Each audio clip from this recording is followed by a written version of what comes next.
need to do a bit of setup on YouTube. And so I will be with you in just a moment for a very special virtual craft market today. Okay, so I'm just going to mute the mic for just a second while I do a little bit of setup on YouTube. I got to get the YouTube chat in front of me so that I can interact with Whatnot folks and YouTube folks at the same time. So just going to do a quickie setup. I will be back. Going to mute the mic for just a second.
Alrighty.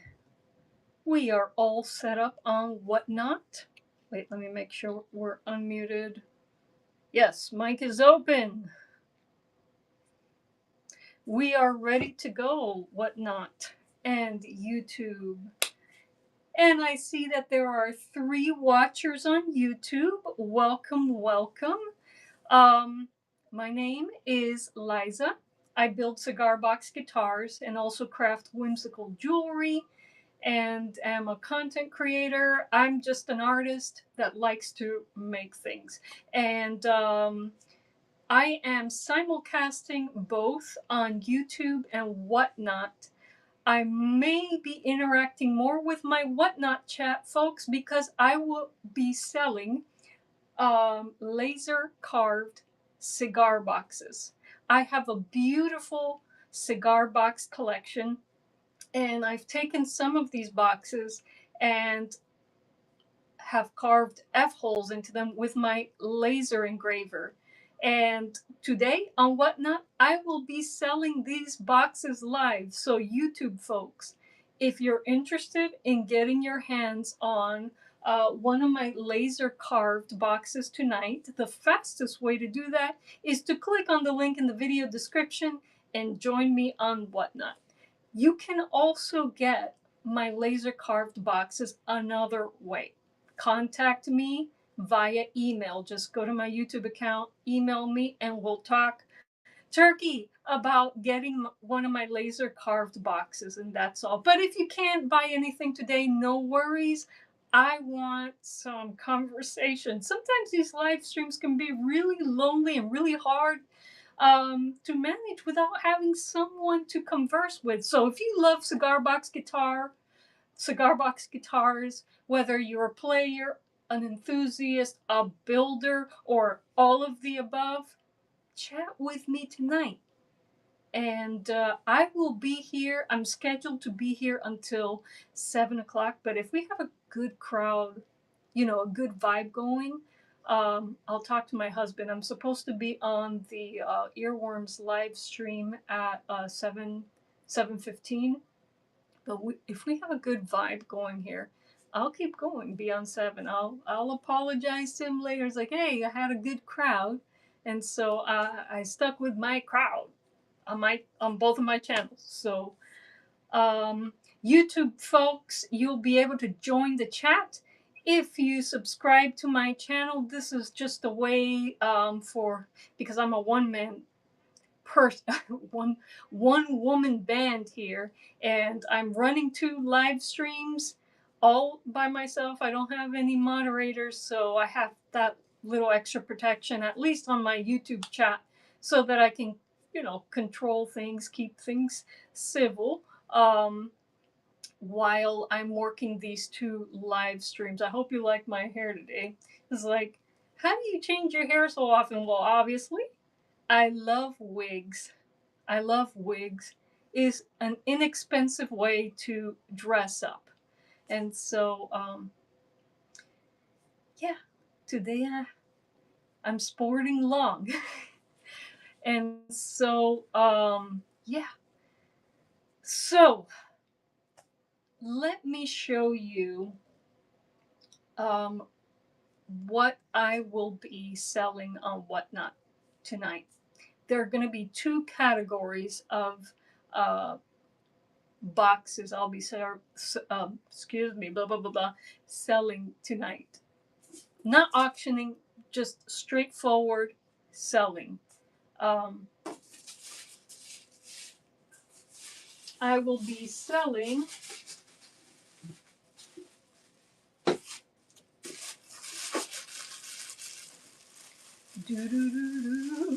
the suspense, but of course, if you read the title of the live, you know what I will be selling today. I will be selling pre-carved cigar boxes, and those are priced $15 plus shipping. And again, this is what I'm selling them on Whatnot. I have a different price point on my website. Again, YouTube people, you can see what my regular price point is by visiting psycheopera.com, which is linked on my YouTube channel.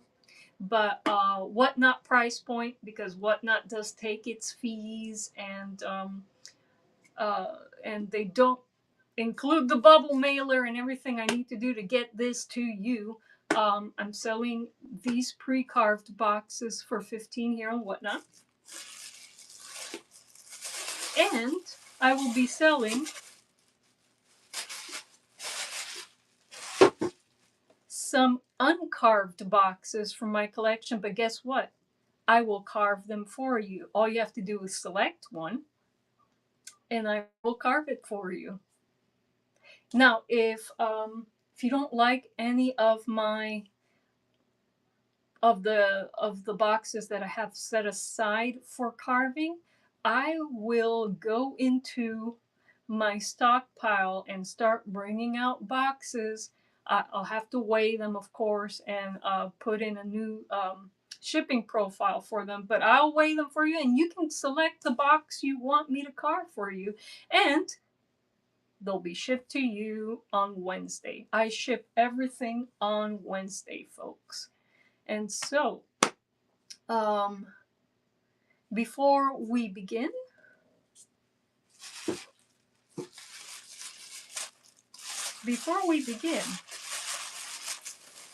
I know that a few people watch this on the replay, but right now there's no one talking to me and there's no one in Whatnot. So, why not kill a little time by showing you what a cigar box guitar is all about.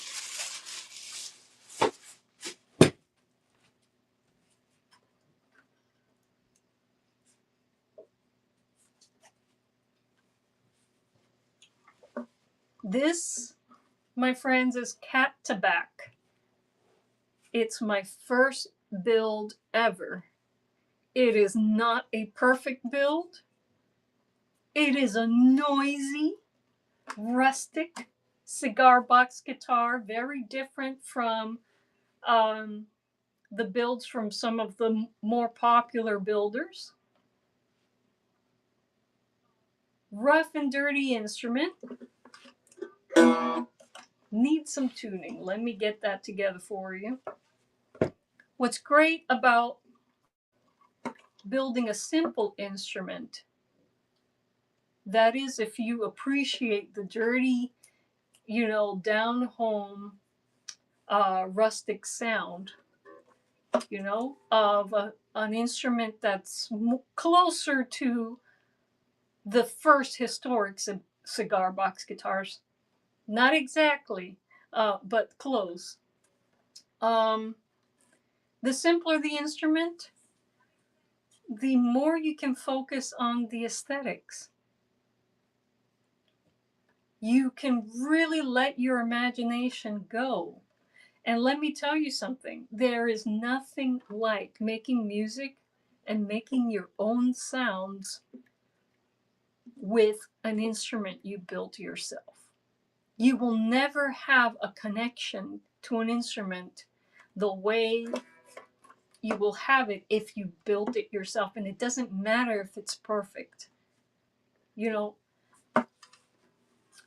part of the reason that a lot of artists sound the same is because they use the same tools to produce their music. You know, they use the same plugins, they use the same, I guess, the same production process. They process things in the same way. This is a big thing with compression, and EQ, especially on voices. Um, you know, they use the same instruments as you know, as the pros out there. But if you build your own instruments and you build your own plugins, I also work with Max 9. I build my own performing arts software. The more things that you custom make, the more unique your sound is going to be. Now, on uniqueness, everything has been done under the sun. I'm not talking about being unique for the sake of being unique, but if you're really looking to separate yourself from other artists, the more you custom make, the more different you will sound. And guess what, folks? Every cigar box guitar sounds different. Every one of my builds sounds different. And it doesn't matter if I try to replicate the same results on a different guitar, no other guitar will sound like Cat to Back. And so, and nobody else's music will sound like me playing on my Cat to Back. And so, that's the beauty of cigar box guitars. It helps you, you know, stand out from the crowd. And also, you know, when you bring something like this on stage with you, you immediately connect with the audience. They're like, oh, what's that? I wonder what it sounds like. And that's hard to achieve. That kind of interest is hard to achieve when you're an unknown artist, you know? So let's hear Cat to Back acoustically. Just waiting for people to come in before I start my little sale, folks. Again, I am selling pre-carved and uncarved cigar boxes. And so the uncarved, it's kind of a commission work. And I will carve them for you. You get to pick a cigar box from my collection, and I will carve it for you using my laser engraver. And so, but before we get to that segment on the show, because I'm waiting for people to come in so that I can start selling cigar boxes and laser carved cigar boxes, let me show you what this guy sounds like acoustically.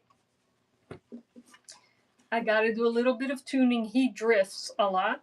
If you watch my latest YouTube video, you know what this guy sounds like acoustically. He has a rough and tumble, dirty sound, and I love it. And so, a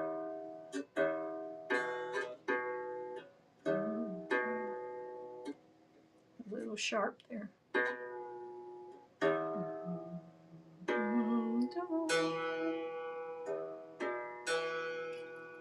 little sharp too.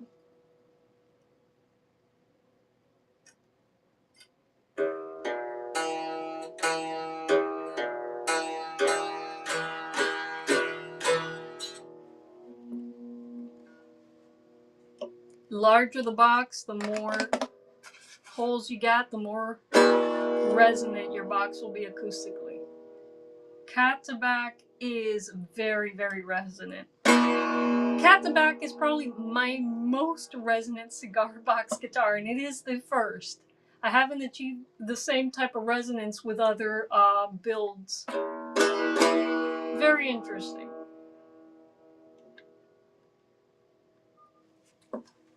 And of course, I build fretless sliders. And so, in order to play them, I need a slide. And today, I'm going to use one of my homemade terracotta slides. Don't worry, folks. You will see these on Whatnot as well for sale when I make more. I have a lot of crafting to do, folks. A lot of crafting to do. Let's see what Cat's back sounds like. All right.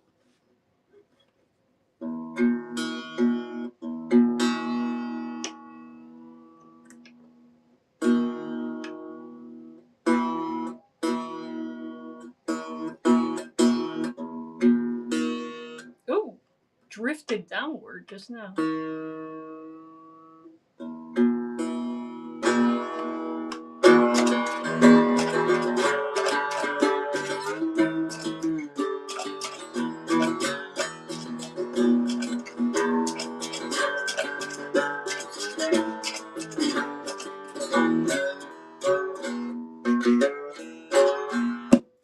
You know what I was quoting there. I really, really want to make that song a part of my CBG repertoire. The thing is, the vocals. I don't think I can execute the vocals on that song.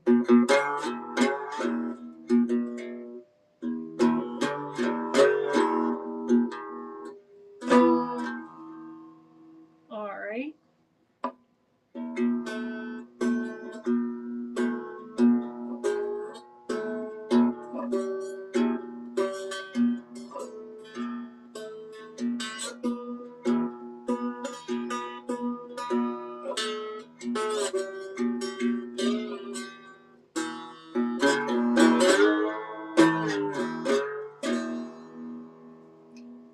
Let's hear this guy plugged in because I install piezo pickups on all of my CBGs. Why piezo and not magnetic? Because I want to continue to hear the grit, the acoustic grit of this cigar box guitar when it's plugged in. And guess what? That grit sounds very interesting when you process it and put some distortion on it. It's really, really cool. But magnetic pickups do not pick up the acoustic characteristics of the instrument. The magnetic pickups is just electromagnetic induction between the strings and the pickup, and you get a very, very clean sound out of it. And nothing, the box will contribute nothing to the sound, which to me is kind of sad, you know. I want to hear the box. I want to hear the neck. I want to hear everything that rumbles and rattles on this box. And so that's why I prefer piezo pickups. Now, yes, piezo pickups, especially when you record direct into an audio interface, you want to use a piezo preamp to get the truest sound from your CBG. And so I have a tutorial on how to build a piezo preamp if you'd like to DIY it. But coming soon, I am going to have a new video about my piezo preamp. I'm making improvements to it, so stick around for that. I appreciate the people watching on YouTube. That's very nice. You know, it's so hard. It's so hard to get watch time on YouTube, and watch time is that little bit of achievement or lack of achievement that is keeping me from getting monetized on YouTube. You know, I'm 100 hours away from getting second tier monetization, which means I don't get anything from ad revenue, but I'll get something. Excuse me. I'll have my store shelf. You know, I have a t-shirt shop. And I'll be able to launch my store shelf on YouTube once I get those 100 hours I need. And all of my t-shirts are CBG audio electronics themed, so if that's your thing, you'll really like my t-shirts. Can't sell them here on Whatnot. As far as I know, there's no merch integration here on Whatnot. That would be nice if Whatnot could set that up for us creators. Just a thought. And so let's hear what this guy sounds like plugged in. Again, I'm just waiting for some folks to come in so I can start selling some laser carved cigar boxes. Alrighty. And so here we go. Sorry. Wardrobe malfunctions.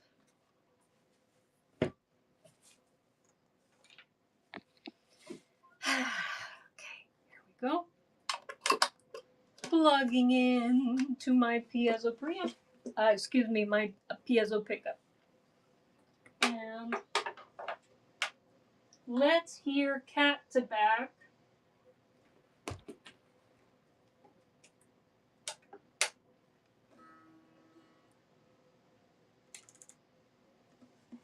Let's hear Cat to Back clean. With no distortion, no processing. Let's just hear clean through my amp.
So that's Cat to Back with a clean sound through my amp.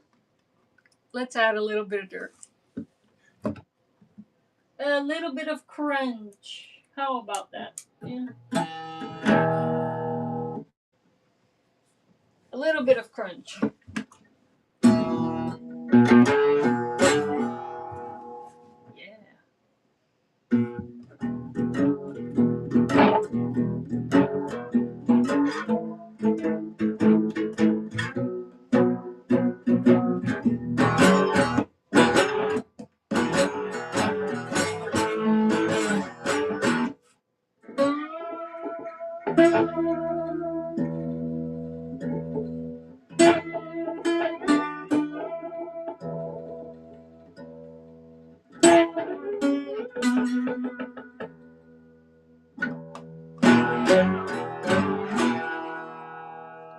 little more crunch than that. I'm on a metal setting on my Joyo amp.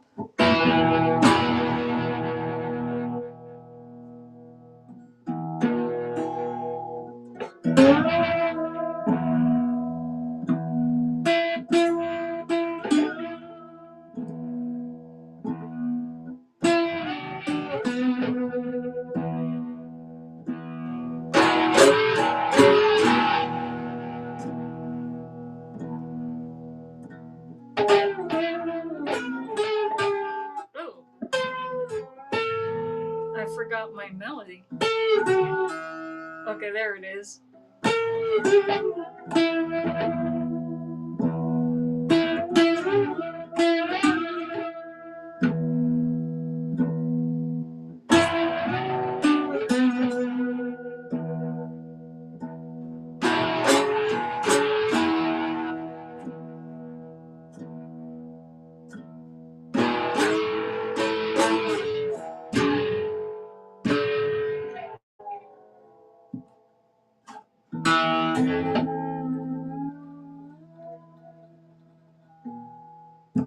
Cool, huh?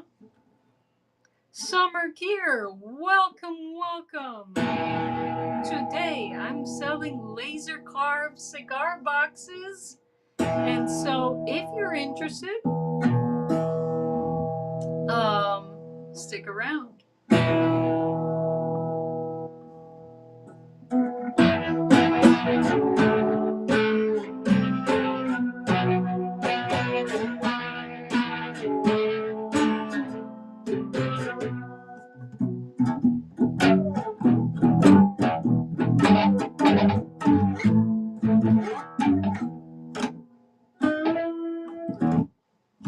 And so, for watching on YouTube, welcome to the stream. Purpose of the stream is to sell some laser carved cigar boxes. You can join me here on Whatnot by clicking on the link in the video description. But I'm just waiting for people to come into the live so that I can start selling my wares. And so, in the meantime, I'm going to try to convince you. If you haven't built a cigar box guitar yet, it's time, folks. It's time. They're not hard to build, and you will not connect with any other instrument than one that you build yourself. And they're easy to play. These sliders are easy to play. Don't believe me? Go to my YouTube channel, watch my lessons, and you'll pick it up like this. With the desire, you'll get it. If you truly have the desire, you'll get beautiful sounds out of your instrument, usable sound out of your instrument in just an hour. I'm pretty sure.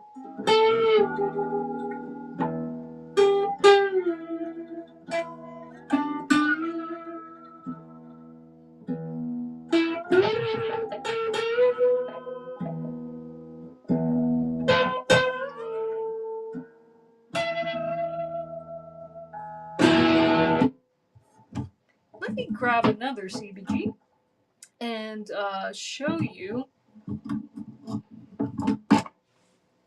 how I make them. This one is not easy to open. You can open it, but there's I started using hasp latches that are easier to open to build my cigar box guitars. Let me just show you how easy you can put one together with my laser carved cigar boxes. Excuse me. All right, so I'm putting cat to back on the stand here.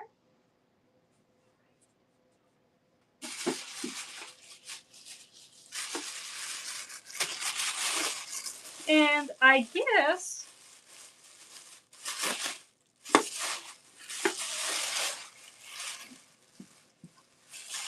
before I grab my other cigar box, this is one of the laser carved boxes that I'm selling today.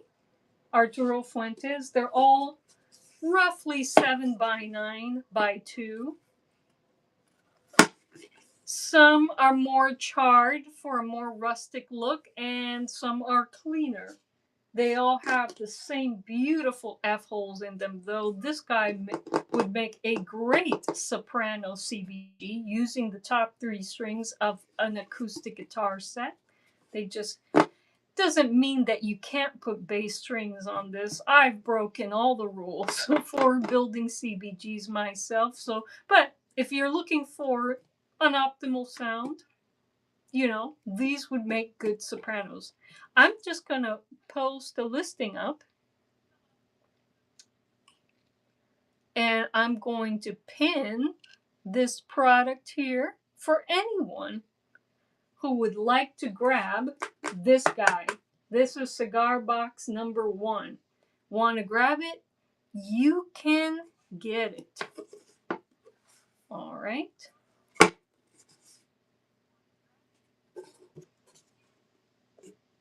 So I've pinned this box for anyone who wants it. Selling it for $15 plus shipping. If you look online, that's a pretty good price for a cigar box.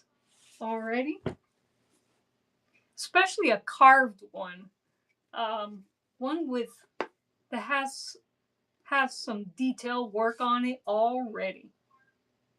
All right, so this one has been pinned. Let me grab my other cigar box and show you how I build them, because my Perdomo Habano back there is easier to open than my cat tobacco. And so, transitioning here.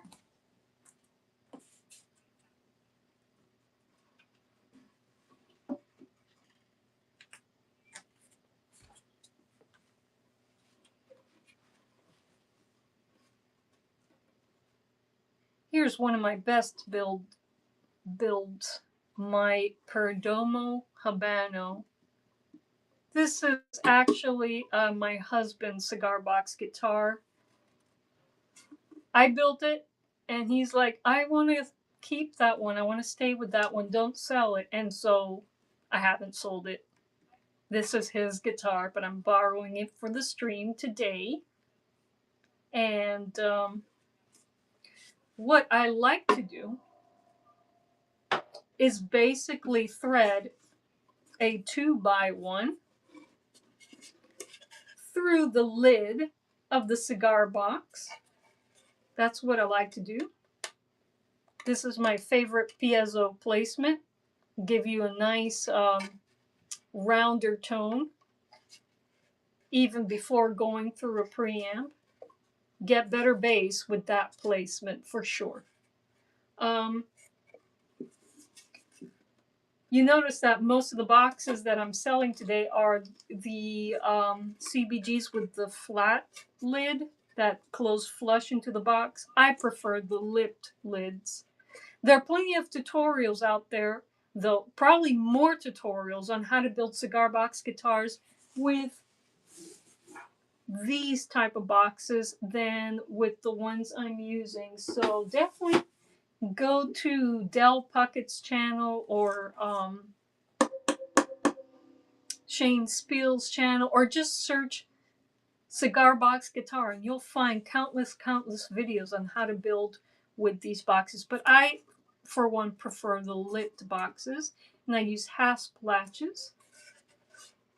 And again, the lip boxes allow you to thread 2x1s right through most of the lids of these type of cigar boxes, which allows you to keep all of the string assembly on the lid so that you can open it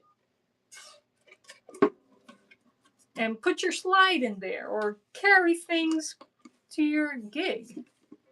Use a nice hasp latch. I like using nuts and bolts as the saddle bridge and the nut. And because I build with pine, which is a softwood,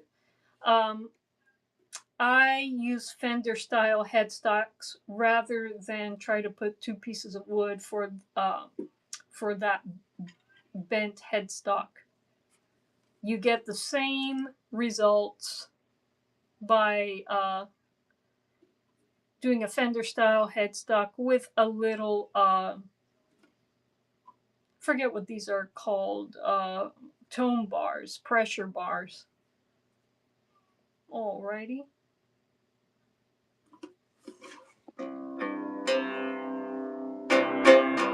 This one utilizes wound nylon strings, and because I use piezo pickups, it's okay for me to use nylon. You can't use nylon with magnetic pickups because magnetic pickups need strings. that are very conductive. And so, but I love using nylon. I love using wound nylon. And the nylon, normal tension nylon strings are very easy to finger.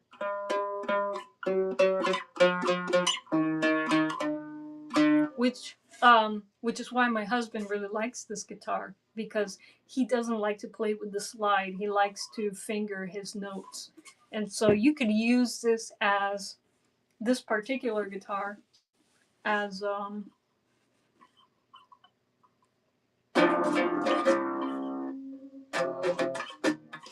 sorry. You can finger the notes you want, or you can use a slide. I'm a slide person. I like playing one finger chords. That's why I love playing with the slide.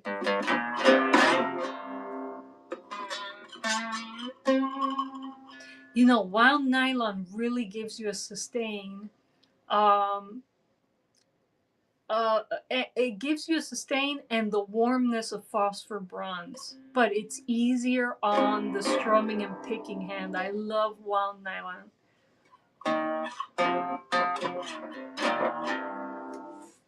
You see, I don't have any fret markings on this one. They're hidden on the side, and because this is a one key instrument, I do have my scale degree markers marked on the side of the guitar neck. And so, yeah, there's so much you could do with these instruments to make them yours. Make it easy for you to play. And this is one of the things I do for myself, is include scale degree markers along the neck of my cigar box. And so, welcome, Crochet Lady, and welcome, Deanna Mill. Welcome. Are you all interested in buying some laser carved cigar boxes? If you do, I have an Arturo Fuentes 7x9 laser carved box pinned at the bottom of the live there. So if you'd like to snatch it up, snatch it up. All right, let me show it to you first. Since we got people in the whatnot now. Yay. Okay. YouTube folks, you can join the fun by clicking on the link in the video description box. And so this is the first box that I am selling tonight, folks. It's the one.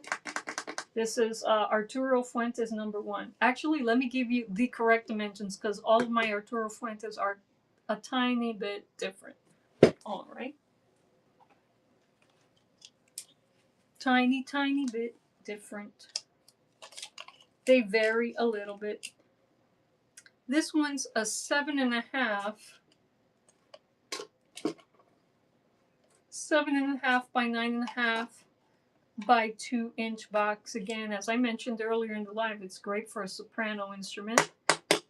It will carry the sound of your of the top 3 strings of an acoustic guitar set very well.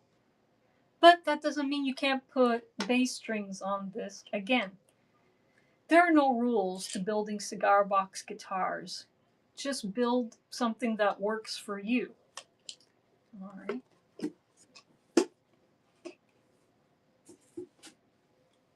Alrighty. And so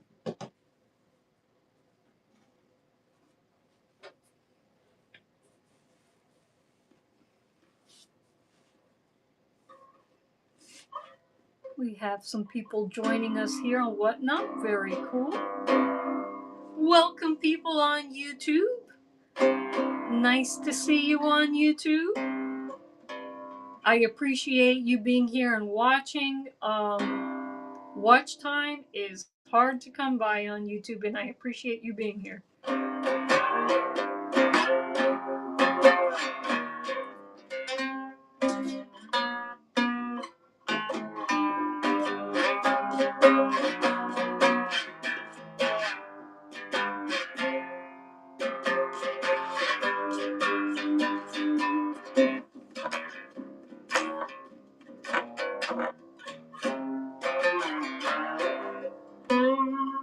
one is so much easier for me to play than cat to back.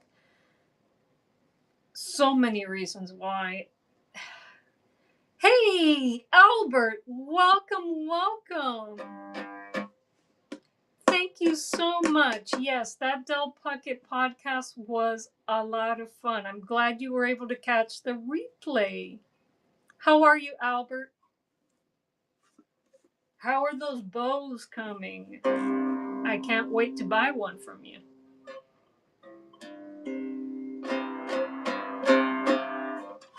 So what's going on here, Albert, is that I am simulcasting on Whatnot, trying to sell a few, laser carved cigar boxes. And so,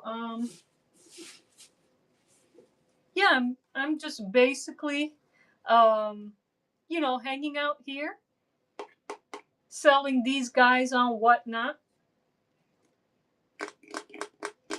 And, yeah, just chilling. Just chilling. Fake weirdo, hello, welcome. Welcome on YouTube. And so, there aren't any takers on Whatnot just yet. But again, I will be here streaming until 7 o'clock. And at 7:15, I'm scheduled to be on another live stream. But if we have a good group going, I think I can get out of it. So we'll see. I'll play by ear. Okay. So we heard what this guy sounds like acoustically. Let's see what Perdomo Habano sounds like plugged in. Alrighty. And again, I only build with piezo pickups because I want to hear the dirt and grit from the box, the neck. I want to hear this cigar box guitar. And with magnetic pickups, you only get electromagnetic induction, which gives you very, very clean sound, but it doesn't give you the box, the neck, nothing contributes to the sound of your guitar with magnetic pickups. So that's why I like piezos. Okay, let's give this guy a clean sound.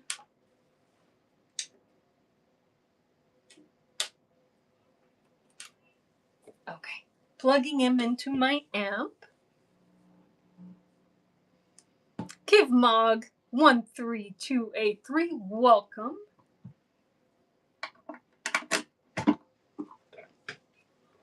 People on YouTube, if you're like, who's she talking to? I'm simulcasting on Whatnot. So there are people on Whatnot, there are people on YouTube. Alright, so now this guy is running through my amp on a clean setting.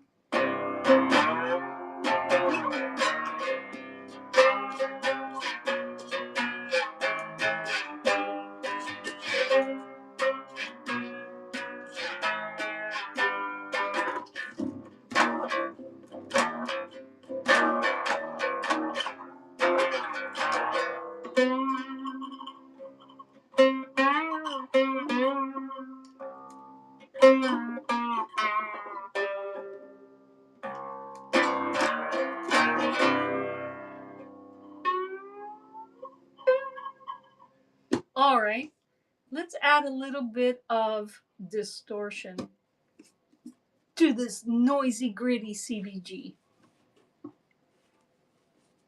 How much do I pay for my piezo pickups? Actually, you should get them for about, you should be able to get them for pennies on the dollar on Amazon, fake weirdo. Around 50 cents a pack.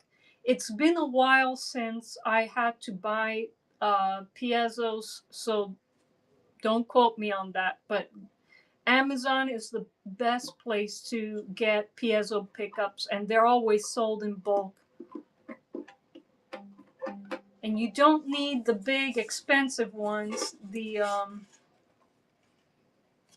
I think this is a 25 millimeter. Those will do fine for you. More important than the size of the piezo is its placement. Piezo placement has a huge bearing on the sound of your CBG when plugged in. So, yeah, play around with the placement before you decide where to glue your piezo. And I just use crazy glue to get them on there. Nothing special.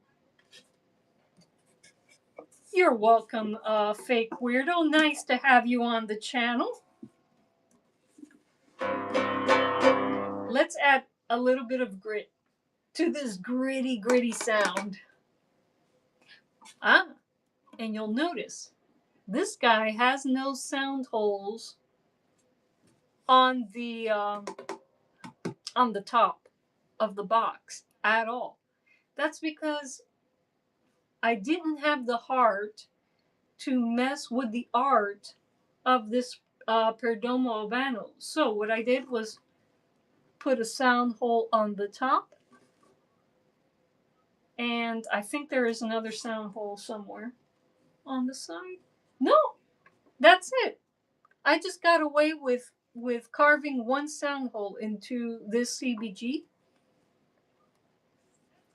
It does have a bassy sound because it does have a small sound hole. I heard that acoustically, the smaller your sound hole, the more bassy tone you're going to get from your cigar box guitar. Interesting, right? But of course, if you need to stand out in an ensemble and cut through, then you're going to need those high frequencies to do it. So the more sound holes or larger sound holes you put on your CBG, the more you're going to be heard. But and as far as any cigar box resonator is concerned, if you're playing an ensemble and you want to stand out or you want to compete with, professionally made instruments or factory made instruments, you're going to want to plug into an amp. I have a musical lecture scheduled in November about the cigar box guitar at my local library, and I put together a little ensemble. You can check out what I'm talking about on YouTube. Watch my latest video, you'll get more information about that. But I'm definitely going to be plugged in to my little battery powered amp, and so that the audience gets a good mix of cigar box guitar with banjo and other instruments. Okay, so let's put a little dirt on this guy's sound here. Do more dirt. My amp has a blues setting. Thank you so much, fake weirdo. Let me get a little more crunch out of that. This is a rhythm setting. Let's see what that sounds like. Oh.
need a little more grunge for that. Let me try that. Something that I'm working on. The slide almost sounds like a kazoo. Is it glass or metal? Neither, fake weirdo. It's terracotta. It's ceramic. I have a better slide made by a professional ceramicist, but I'm used to playing with my terracotta slide. So.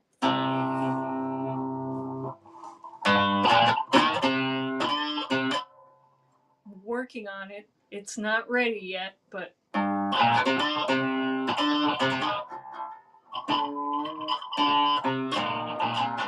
trying to grab that.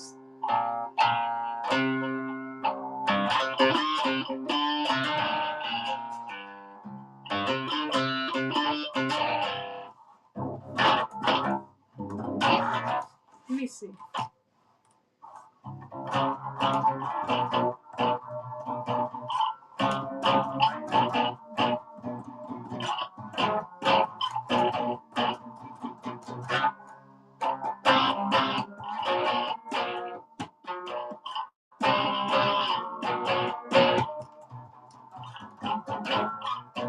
Still haven't figured out how to do this in a clean enough way. I like the swampy sound, but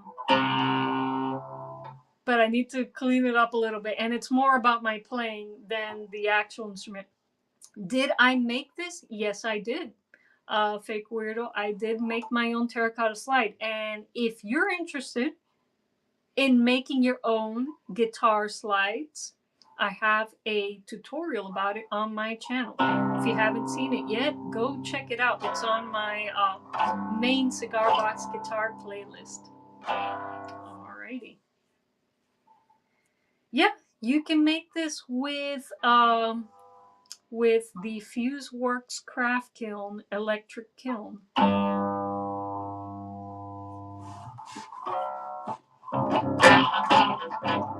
Let's see if I can get that.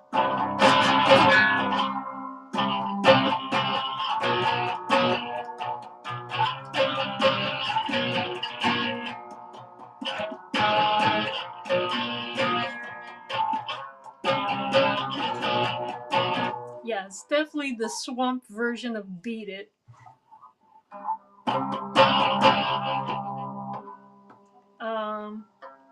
I bet some of you can pick out the lyrics. I'm not going to try to sing it. Have I recorded Cigar Box guitar in a studio before? Well, in my home studio. I am planning to put together some professional recordings of my repertoire. My husband and I have been working in audio for a long time, so we have gear. We're not working in the best spaces acoustically, but we do what we can with what we got. But no, in a professional studio, I've never recorded my CBGs in a professional studio. Would be fun. Would be fun.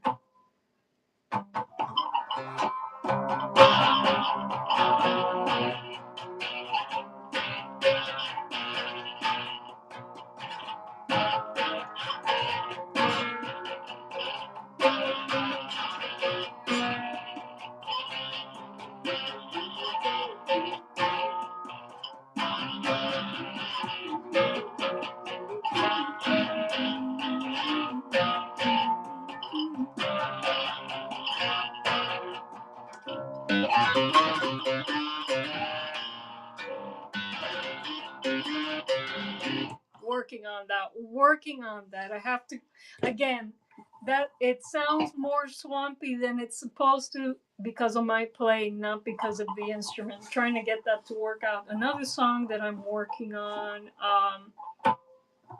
is, see if you guys can recognize it. Woo!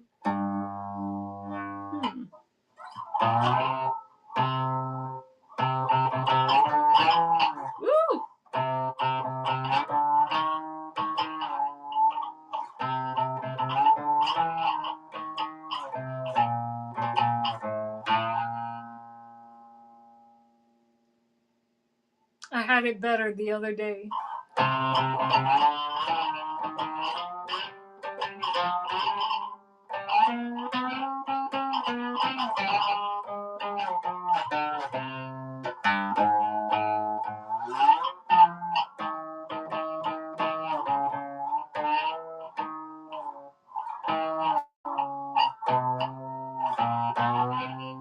Needs more practice. Well, at least I got the I could do the backup guitar for the song, but not the melody yet. Albert says, Dr. Liza, I've made strides in creating 2 fishing line and golf club cello bows. I involve people at my job on the best materials and techniques. Yours is the first under production. Albert, thank you so much. You're going to sell this to me, Albert. You're going to sell it to me because I know that you should be paid for your research and your efforts to put together such durable bows. And I can't wait to build my leg fiddles so that I can start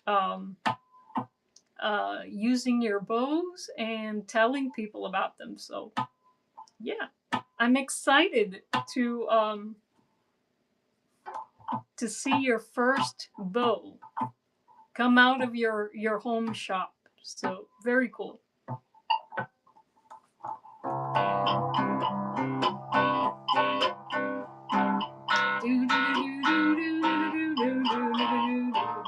Let me get a cleaner setting for that. And I gotta work on playing the melody, but at least I got the rhythm guitar for this going. There we go.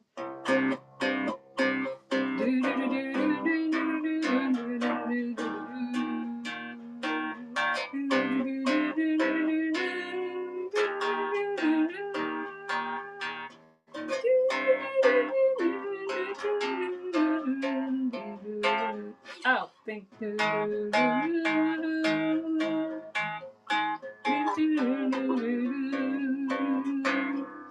So,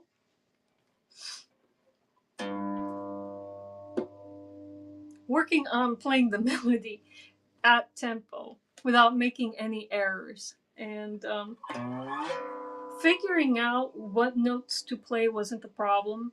I mean, I have a technique for learning melodies by ear, and I promise that I'm gonna put together that tutorial for you guys, or come on the live and show you my techniques. It's gonna take a little bit of ear training, but it's a good skill to have. I figure out what chords I need and what notes I need with this technique. Yeah, you can figure out chord progressions as well with this relative hearing technique. You don't need perfect pitch to make use of the techniques that I use, but for me, the problem is not so much knowing what to play, is, developing the muscle memory and the right playing technique to execute it properly. And so I'm still working on those 2 pieces, and I hope to add them to my repertoire.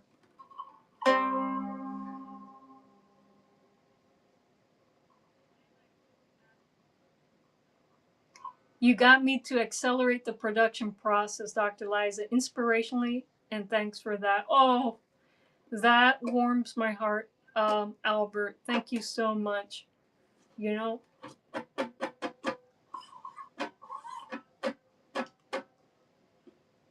That's very sweet.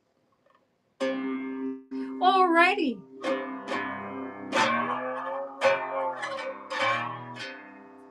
This guitar is so easy to play.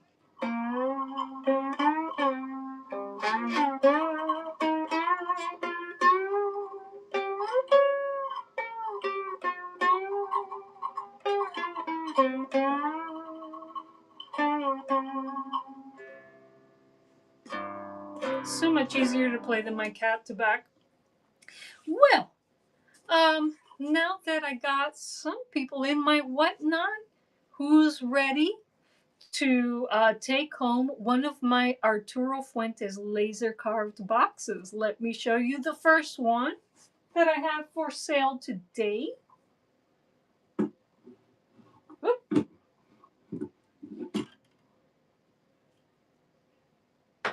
And folks on Whatnot, you can take my pre-carved boxes home for $15 plus shipping. If you do your research, you know that's a bargain.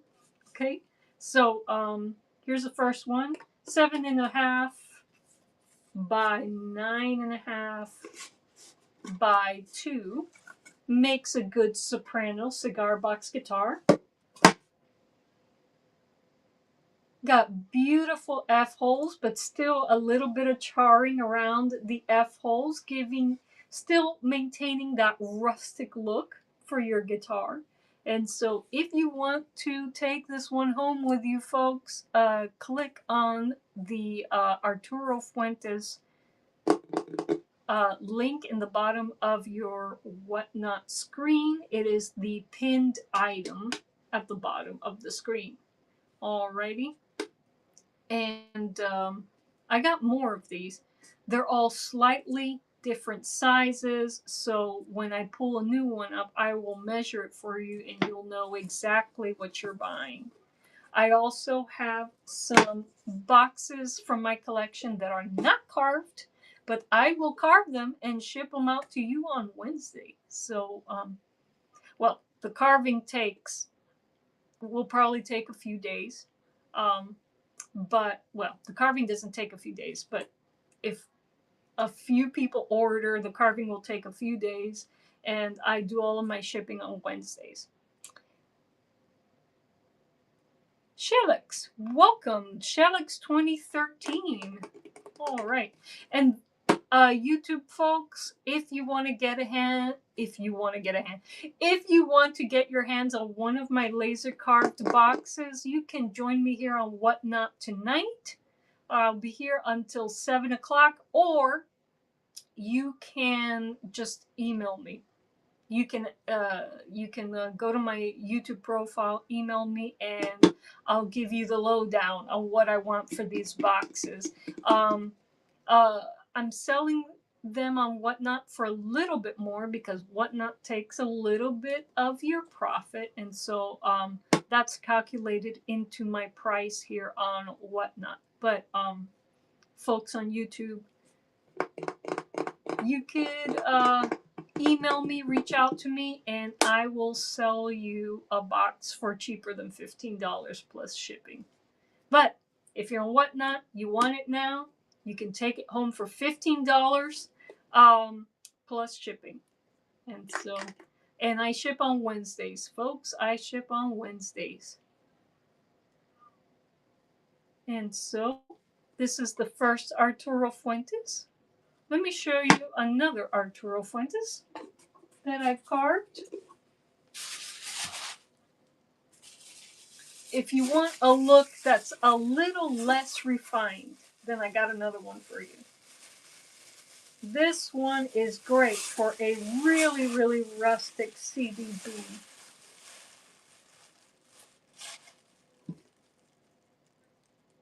I charred this box because I was experimenting with the settings on my laser engraver and I got this result. So if you want an extra crispy box with some extra charred F-holes, this is the one for you. I think it has the same dimensions as the other box, but let's double check. Let's double check. Double check, double check.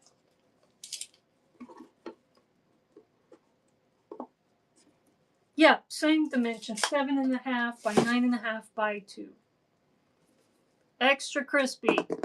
If you want your hands on extra crispy, just click on the link. Just click on the link in the, excuse me, it's not a link. Click on the pinned item at the bottom of your screen. There you go. That's if you're on Whatnot. If you're on YouTube and you want this box, email me and I will sell it to you. Okay. Okay. Let's see what other boxes I got. I'll show you all of my Arturo Fuentes, and then we'll talk about the uncarved boxes in my collection that I will happily carve for you using my laser engraver. Excuse me. No cough button in this live. All right. And so,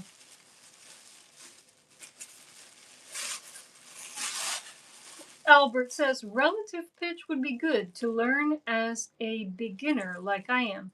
Your content on that topic that is up now is over my head respectfully. Ha ha ha. Well, Albert, let me tell you something. Most humans on planet Earth have relative pitch, including musicians. Very, very few people are born with perfect pitch. And to be frank with you, knowing some people who trained under the European system, perfect pitch can really limit your sound. For example, if I had perfect pitch, I wouldn't be able to play a rustic, noisy, gritty cigar box guitars because all of the resonances and things going on in this instrument and its imperfect construction make it slightly out of tune. And, you know, couldn't handle playing an instrument that's just slightly out of tune, either because of its construction or because of the resonances on the boxes. And so when you have relative pitch, your hearing is adaptable. Um, and this also goes for adapting to non-Western tunings. Your hearing is flexible, and you're able to adapt to different relationships in the way that someone with perfect pitch would have a lot of trouble doing. And so, being able to figure out a chord by ear seems like a goal further down the road. Well, I bet you, Albert, with my ear training method, you will be able to do that. I promise you. You will be able to pick out chord progressions that you need to play your cigar box guitar. For sure. You will know what scale degrees you need to play a melody, and you will know what chords you need to play a song. It's all the same method. All right.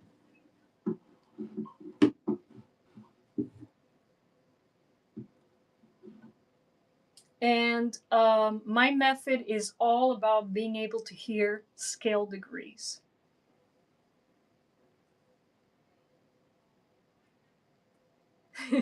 You will, Albert. You will. No worries.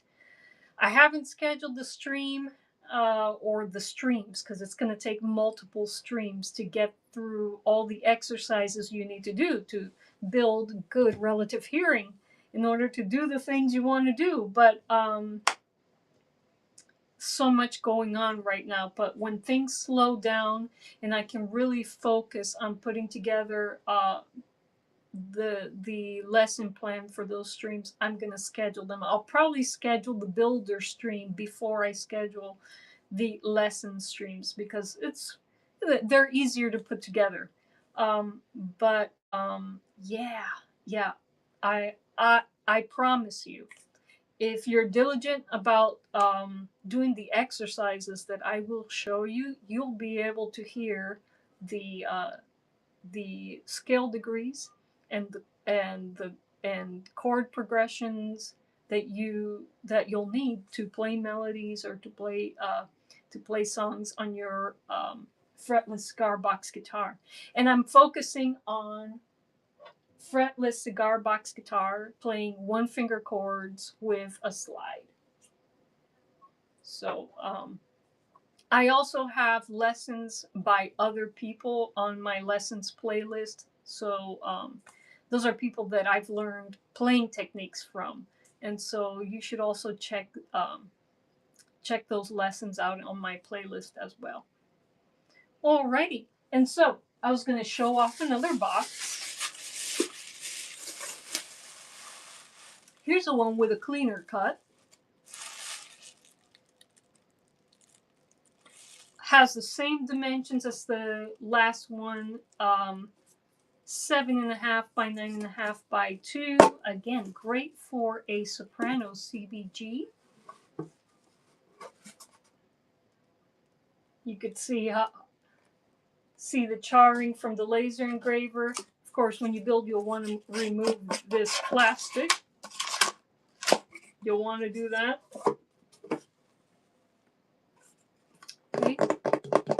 And so if you want this particular box, just click on the pinned item at the bottom of the Whatnot screen, and you can take this home with you. I ship on Wednesdays, folks. I ship on Wednesdays, but you can claim the box today.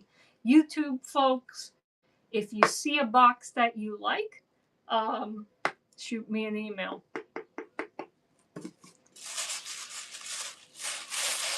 Alrighty. Really, my Arturo Fuentes boxes are all basically the same measurements. I thought that the measurements differed a little, but I was probably thinking of another batch. But these all seem to be 7.5 by 9.5 by 2. But I'm showing them all because some are more, the F-holes on some are more charred than others. Here the charring, there's very little charring.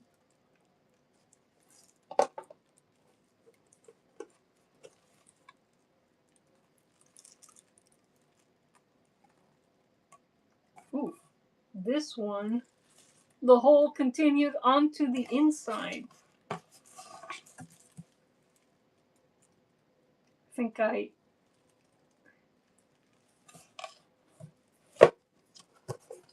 this one I'll put on the side and sell at a little bit of a discount because I did overdo it with the laser engraver on this one. So I'll set this one aside. If anyone wants the discounted box, let me know and I'll prepare a listing for that. And you can claim it for your next cigar box build. And again, YouTube folks, if you want any of the boxes you see today, just shoot me an email and I'll sell it to you.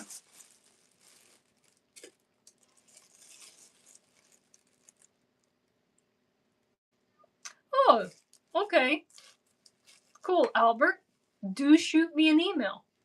Do shoot me an email. All right. And here's my last pre-carved box. And then I'll show off a bit of my collection that I can carve for you before my shipping day on Wednesday.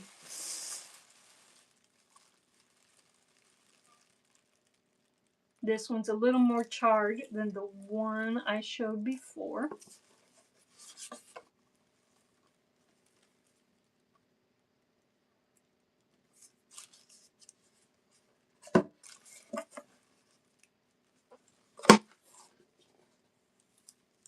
Again, all of these are great for soprano CBGs.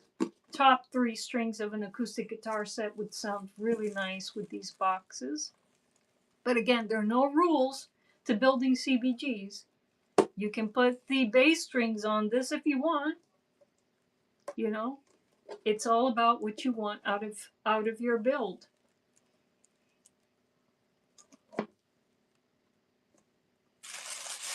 And so I have some boxes here from my collection that are not carved yet. But if you like them, I will carve them for you. So I'm going to change the pinned item here on Whatnot. And these boxes, excuse me guys,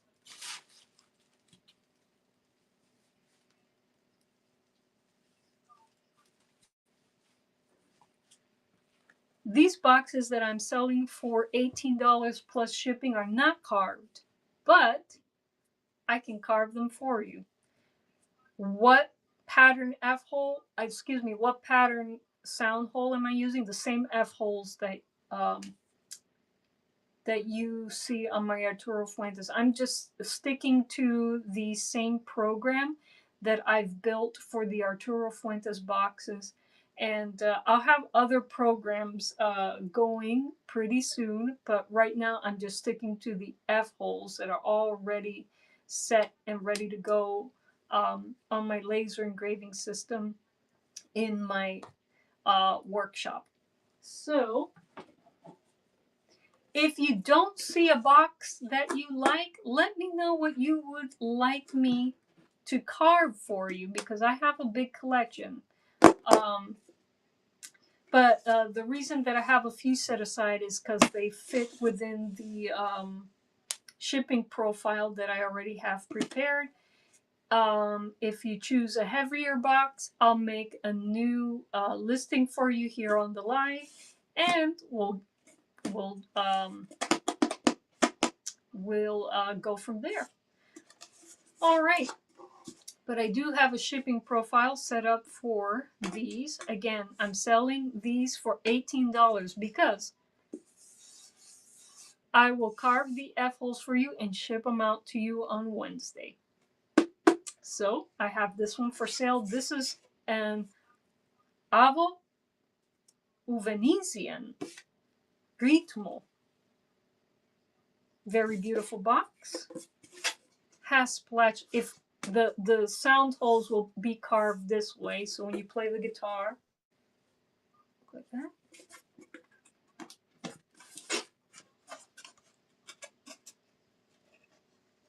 It is a small box. This one, if I were building a CBG, it would probably be a diddly bow, one of those one string cigar box guitars. I have some diddly bows in the back. I'll play one for you. If you're a master at rhythm guitar, playing rhythms, diddly bow is the instrument for you. For me, they're harder to play than regular 3-string cigar box guitars, because you do have to be a master at rhythm to really get them to sound good. But this one is a little guy, and he would make a great diddly bow. But that's not to say that you can't build a 3-string with this one. Again, this one is a 8. Actually, it's not as small as it seems. 8 by 9 by 2 would make a good soprano 3-string. Was a little unfair to this guy. Torpedo larga. All right. So if you want to claim this one and you want me to carve some F holes for you, claim it for $18 plus shipping, and I will carve it and ship it out to you by Wednesday. Let me know. YouTube folks, if you're interested in me carving this box for you, shoot me an email. Okay. Let's see what other boxes I got. You interested in hearing my diddly bows? Let me show you my diddly bow, because these small boxes would be great for building diddly bows. Let me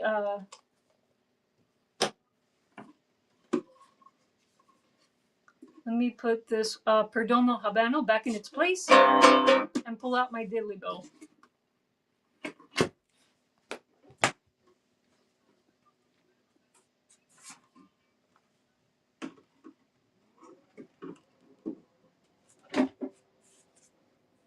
I'm going to grab my easy to access diddly bow here.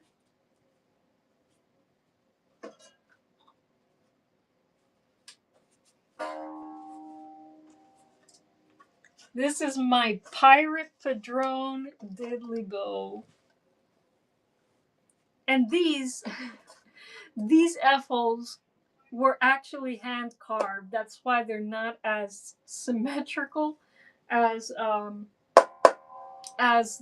ones that I've just shown with my laser carved boxes.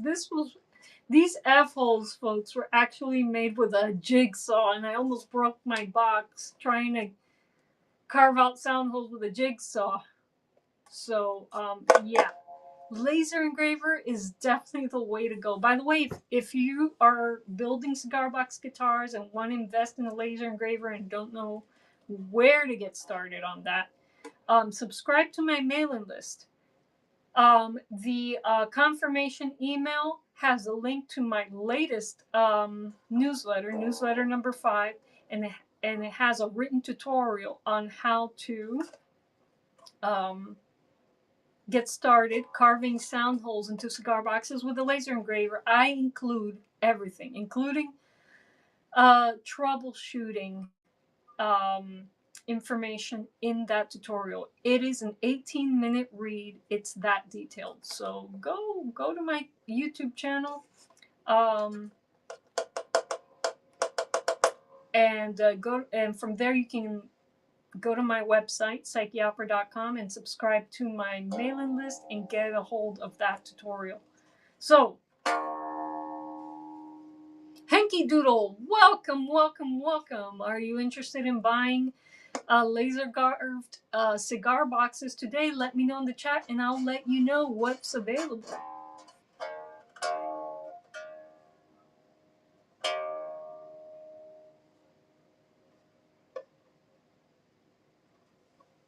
Albert says, there was a dark red colored one I saw that you had in a few in the cigar box haul video. Ah, okay. Let me show you what I got beside me, Albert. And if none of the boxes I have beside me interest you, I will search for the one that interested you from my haul video, because I got most of them. I'm just only now starting to rebuild my CBG inventory. And so, don't worry, folks. I will play diddly bow for you.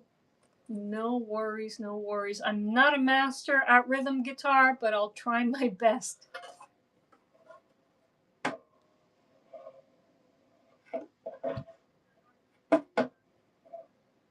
Okay, so don't fall down, diddly bow. Don't fall down. Okay, I'm going to lay you down on the amp. There we go. Was this the one you're talking about, Albert? I love the art that Drew Estate makes for its cigar boxes, especially the Deadwood brand that they have. This is Fat Bottom Betty. She is a thin box, but she'd make a beautiful, beautiful soprano or diddly bow. That's the one, Albert. This is it. Okay, let me give you the measurements, Albert, before you make any decisions, okay? All right, before you make any decisions, let me give you her measurements. It's 7 by 10.5 by 1.5. She's in very, very good condition.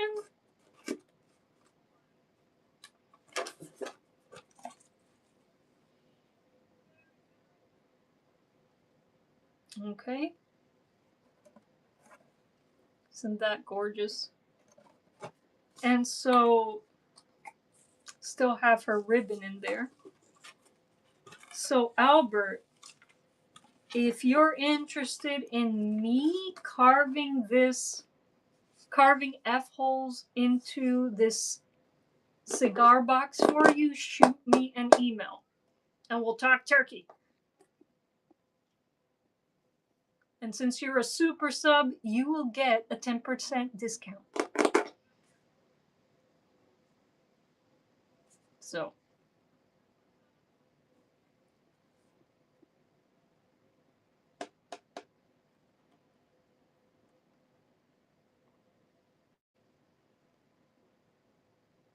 okay, no worries. Again, if anyone on YouTube or whatnot, whatnot, you can claim this right now by clicking the pinned item in the bottom of the live stream.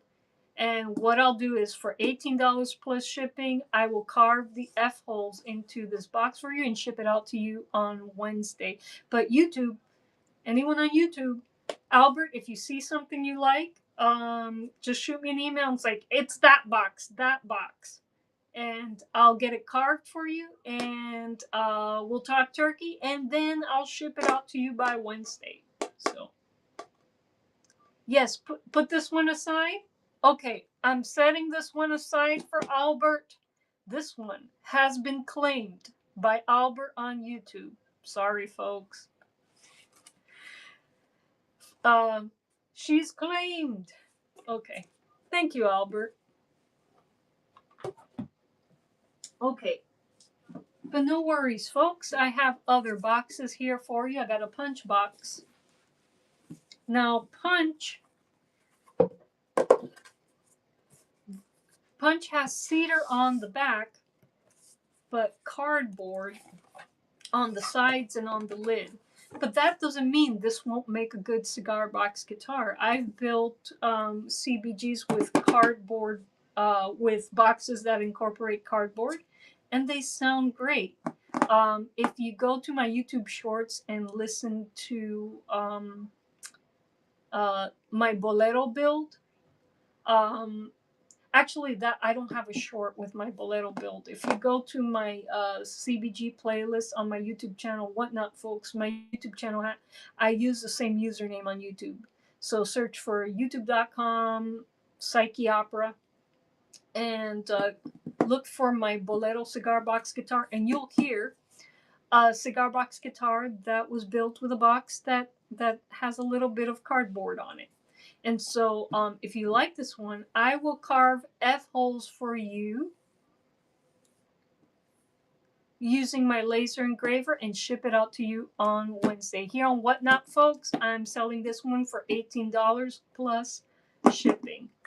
YouTube folks, I can sell it for a little cheaper to you guys because I'm not paying any fees to Whatnot. So, yeah. Yeah. I absolutely take PayPal, Albert. Not a problem. And so, what does this punch look like on? Oh, this one has a really pretty tack stamp on it.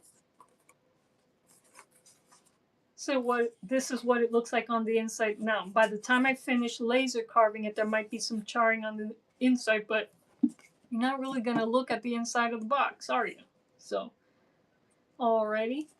So, again, whatnot, folks, if you see a box you like, and again, all of these uncarved boxes, I will get F holes carved into them for you and ship them out to you on Wednesday. YouTube folks, just shoot me an email if you see a box that you like, and I'll get it carved to you and I'll ship it out to you on Wednesday as well. And if you're a super sub, you get a 10% discount. So, yeah.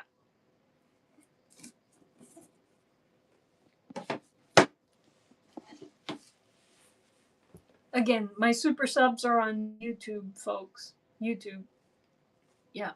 But whatnot, folks, you have an advantage because if you see something you like now, you could just buy it now and not worry about it. So, not worrying about anyone claiming it. All right. So, I got.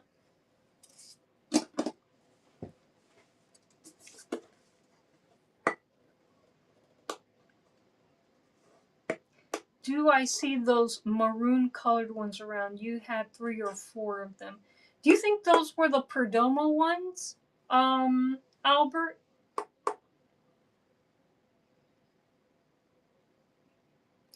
No buen rostro. Welcome. I'm sorry.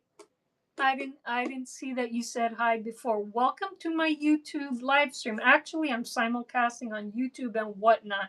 So I'm sorry if I don't see your chat right away because I'm navigating two chats at the same time.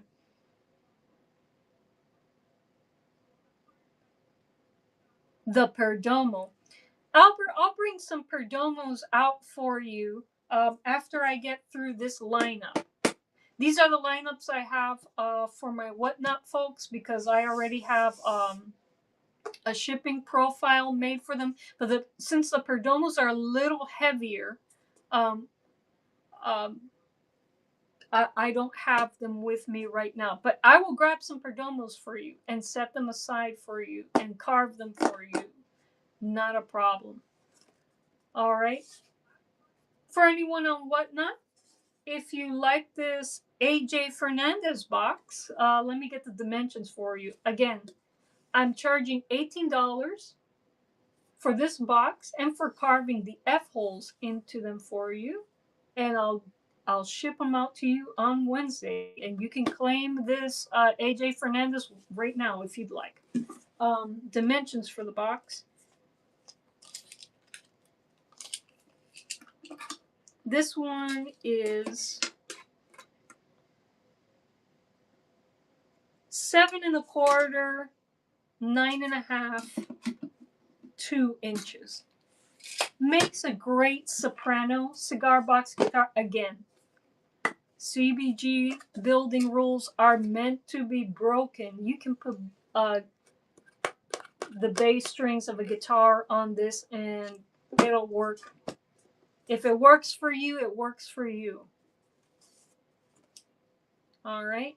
So for $18 plus shipping, I'll carve sound holes, F holes into this for you and ship it out to you on Wednesday. And so, actually, does it look better this way or this way? Whomever buys it, you could tell me. Do you want F holes up here or do you want F holes like this? All right, let me show you what other boxes I got on the docket here. Don't worry, Albert. I will pull out the Perdomos for you. I just have to go and dig for them, dig them up in my stash.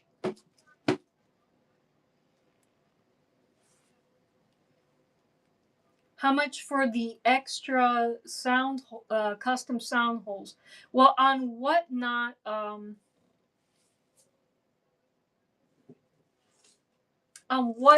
Albert, because they are charging me extra fees. I'm charging 15 for the carved and 18 for the uncarved. And so, let me see what it is without the Whatnot fees.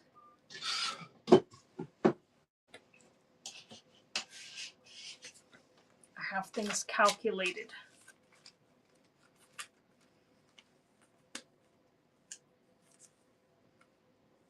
Okay.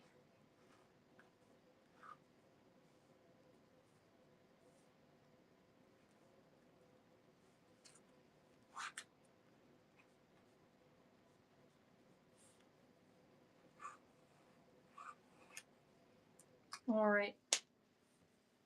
That would be 13 for the uncarved boxes, Albert. But since you're a super sub, 13 minus 10%. So that would be your price. Albert, because you're a super sub, 13 minus 10%, and that would be the selling price for you. So, cool.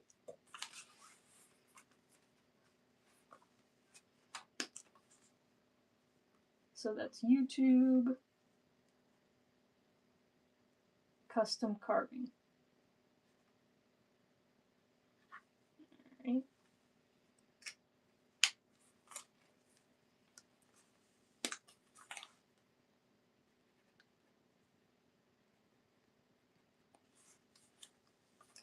Just to clarify, Albert, because I do have to ask for shipping as well. So again, it's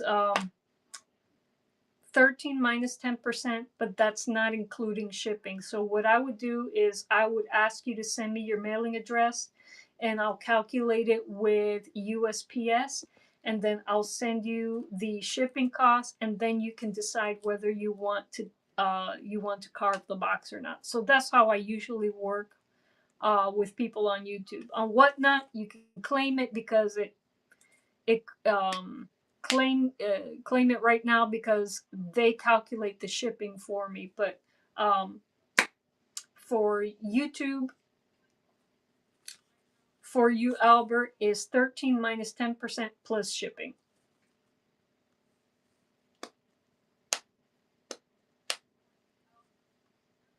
I'm working with F holes right now. So these are not for custom holes, Albert. These are for F holes that I already have programmed into my laser engraver system in the garage. So no, it's not for brand new custom boxes. And the reason I'm not taking those type of orders yet is because I'm not streamlined enough yet to take those type of custom orders. I'm just working with the F holes that I already have pre-programmed into my system. Good question. Good question. I'm glad you asked that. Full disclosure, folks, I'm not talking about custom sound holes just yet. I'm just working with the pre-programmed F holes that I already or F holes that I already have pre-programmed into my system. So clarification has been made. Thank you, Albert. I really appreciate that. I try to be fair in my pricing. Um, because your reputation, my reputation is important to me. And so if I gain a reputation for being unfair with my prices, that's not something that I want. And down the road, that can kill your crafting business. And also, you don't want to be known as a person who's unfair with their prices. So I'm glad that you think my prices are fair. I've I try to price everything to make sure I'm covering my costs and tack on a little bit for what I think is a fair profit on that. But I'm glad that my instincts have been good in as far as fair pricing is concerned.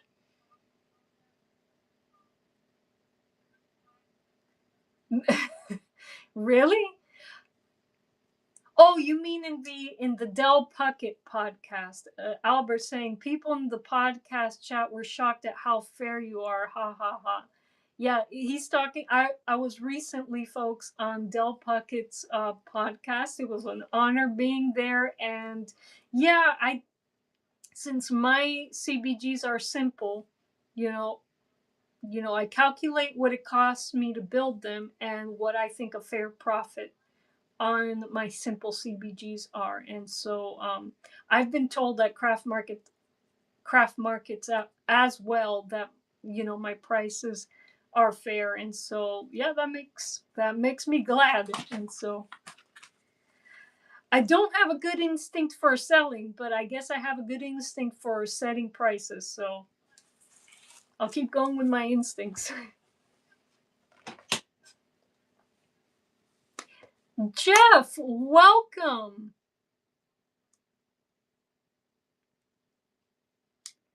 You're not late, Jeff. I will be going all the way up until 7 o'clock.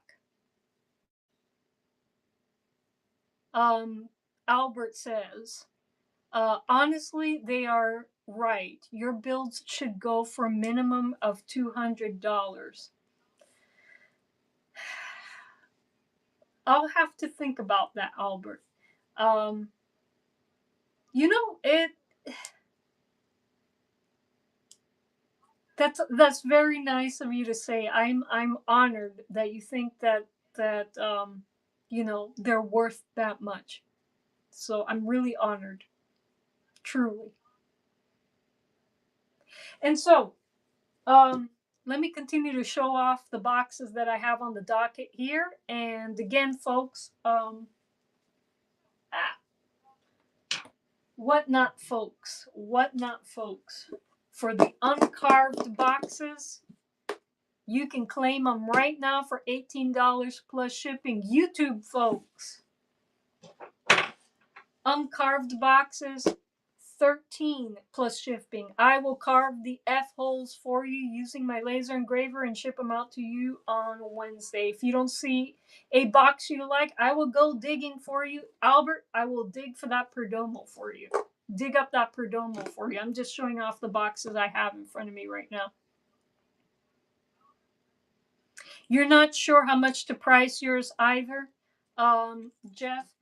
Folks, we have a famous CBG builder in the chat. That is Jeff Elliott. Let me show you what his specialty is. Hold on. This is a box that he built for me. Hold on.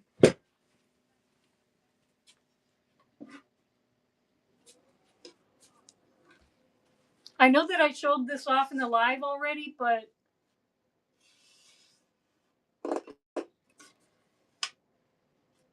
Mr. Jeff Elliott made this box from scratch for me. Now, look, beautiful, beautiful, made out of two types of wood. I think it was poplar and maple, if I'm remembering that correctly, Jeff. Now, Jeff is asking about pricing. Man, as a crafter, it's hard to price anything. And this is what I would advise you do, Jeff. First, calculate what it costs you to build this box. And then tack on your profit. And at least I've gone by instinct. What do you think people will pay for this box?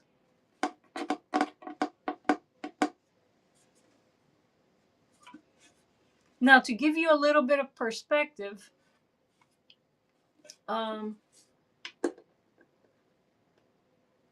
some boxes on CB Giddy with some F-hole stickers on them, I think are going for $20. I don't know if they're handmade boxes like yours, Jeff. So what you could do is just go to Cigar Box Guitar Suppliers and see what they're charging for boxes, and if they have custom built boxes, see what they're charging for those, and maybe go a little bit underneath their prices so that you can be competitive. That's kind of what helped me establish a price for my carved cigar boxes, is to see what other suppliers are offering and come in underneath them while still covering my costs, because I'm not a big supplier.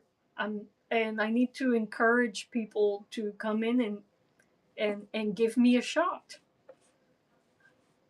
Walnut. There we go. There we go. So poplar, walnut, beautiful, beautiful box. Anyone in the chat have any advice for Jeff, Mr. Jeff Elliott?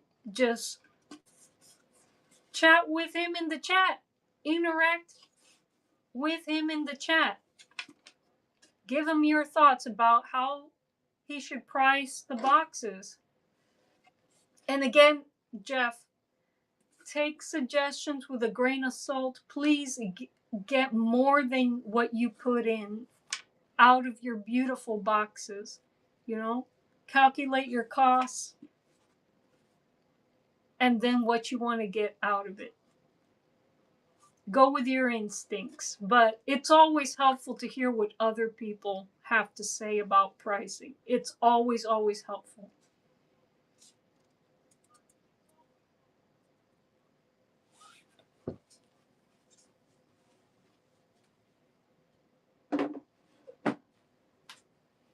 Alrighty. Okay. No one wanting this to back? I'll put them on the side. Okay. Now I have a San Cristobal, mostly made out of cardboard, but it has amazing art on it. And I will carve F-holes into this baby for anyone who wants it. $18 plus shipping here on Whatnot. YouTube folks, it's less for you guys. Just shoot me an email. Less for you guys because I don't have to pay Whatnot. It's cut. All right. And so, well, I've run out of boxes that I have set aside here for the live. But Albert, I'm going to dig up that Perdomo for you. And you can pick whether you want the Perdomo or or want me to set aside the Perdomo or the Fat Bottom Betty for you. I will help you make a decision. But I haven't forgotten. I still have my diddly bow next to me. These were my F-holes before I got my laser engraver, and they're asymmetrical and a mess because I made these F-holes with a jigsaw and I almost broke this box in the process. There's some repair work that I did on this box. Jigsaw is definitely too aggressive of a tool to carve intricate sound holes with, my friends. It just is. So I'm glad to have the laser engraver that I have now, and yeah. But yeah, this is what I was able to produce before my laser engraver. Oh, you would like to add the Perdomo. Albert, thank you so much. Thank you so much for supporting my little startup here. I appreciate that. I will find that Perdomo for you on the live. No worries. No worries, my friend. So let's hear what this diddly bow sounds like. And as I mentioned before, I am not a master of rhythm guitar, and you really do have to be a master of rhythm guitar to really get things going with the diddly bow. I'll play it unplugged and then I'll plug it in for you. All of these are sliders, folks. This is a slide guitar.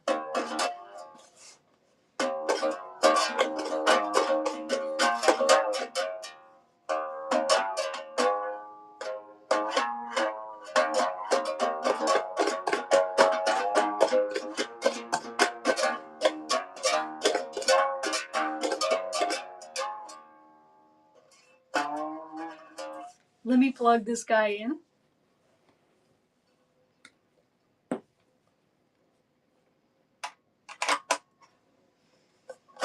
Oop.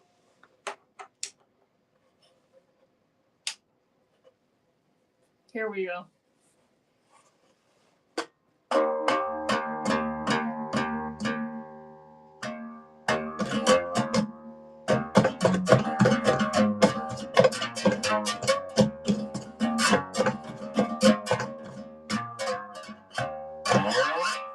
Let me put a little bit of distortion. Yep.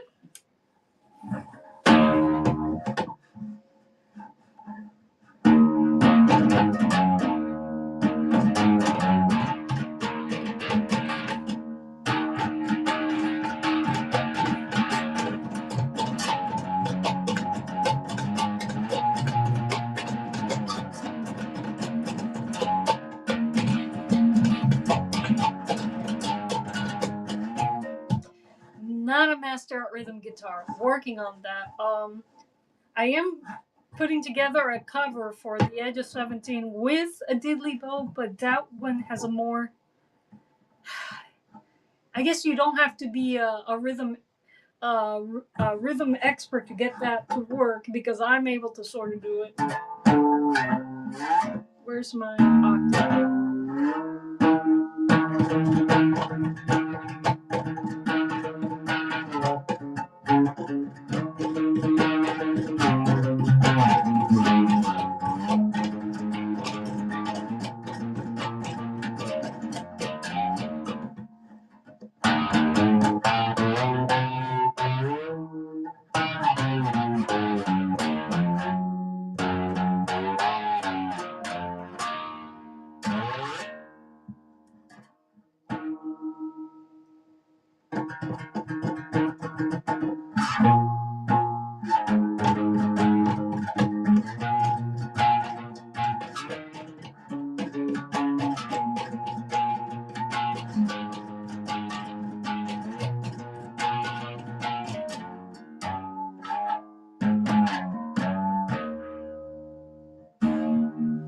Diddly bow, folks, diddly bow. Very gritty and dirty playing, Dr. Liza. We understand your CBG philosophy better now after the podcast. Well, thank you, Albert.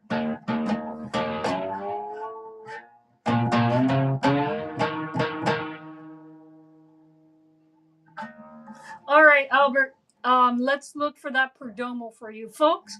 I'm not leaving the live. I'm gonna go find some Perdomo boxes for Albert because he is requesting them and he wants me to carve some sound holes for them and send them to him on Wednesday. So I'm gonna mute the mic, but I'm gonna leave the live open. I will be back with a few Perdomo boxes to show off on the live. And Albert, you can claim the one you want. I'll set it aside for you. And folks, if you see any boxes that you like in the meantime, let me know in the chat. If you'd like to click on the pinned item and purchase it, that would be great. Again, I'm talking to my whatnot chat right now. I will be back, folks, in just a few minutes.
All right, Albert, I've dug up a few Perdomos for you. We'll take a look at each of them, take their measurements, and you can send me an email and let me know which one. Well, you're in the live. You can tell me which one you want, and I'll set it aside for you.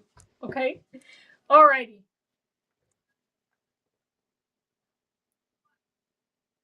You have one for me. Okay, so let's take a look. All right. I love Perdomos as well. This is a small Perdomo Immenso. This would make a great soprano, a great violin, cigar box violin, a great diddly bow. Let me get you the dimensions on this box. Ah, Immenso all day. Cool. This Immenso, Albert, is 6 inches by 10 inches by almost 3 inches. So this is the first one, the first maroon one or burgundy one that I can show off to you.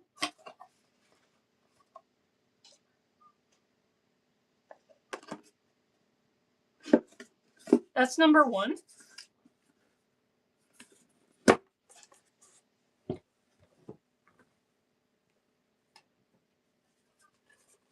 Now I have a Perdomo Habano bourbon barrel. All right, this one, there we go. That one had a tight lid. This one has silver gilding on it. It's still rectangular. It's not completely square. Let me get you the dimensions of this box. Again, this one would make a great soprano. If you're worried about acoustic resonance, definitely make a great soprano.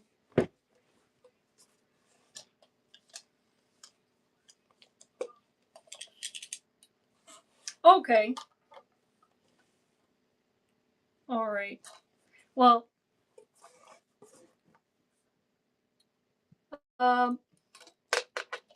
Albert does not want this one, so anyone who's interested in this Perdomo Habano can claim it by clicking on the pinned item on Whatnot. So Whatnot, folks, this one is available to you if you want it.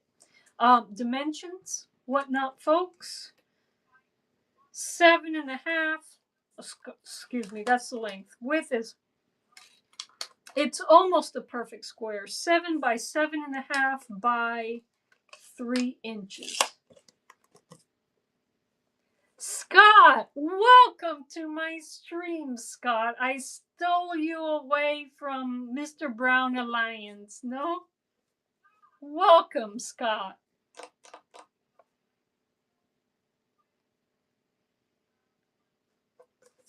All right, folks. So you got the measurements for this one. Let me know, Whatnotters. If you want to claim this one, you can claim it now by clicking on the pinned item in the bottom of the screen. All right. And yeah, we got a nice group going over on YouTube, and we have 2 watchers here on Whatnot. I appreciate you guys as well. All right, let's move on to the next box. I am showing off some Perdomo boxes because Albert on YouTube wants a Perdomo, and so he wants, and it has to be a maroon or burgundy Perdomo. So I'm showing them off now. Albert, here's the next one, the 20th anniversary Perdomo with holographic gilding, golden holographic gilding, cedar all around, my friend. And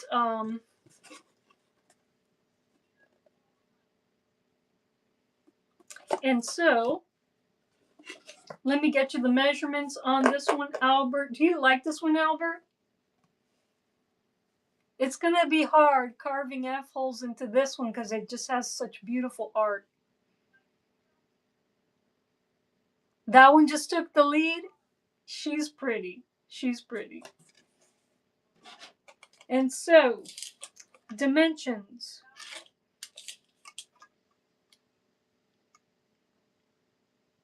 9 by 7 by 3. 9 by 7 by 3.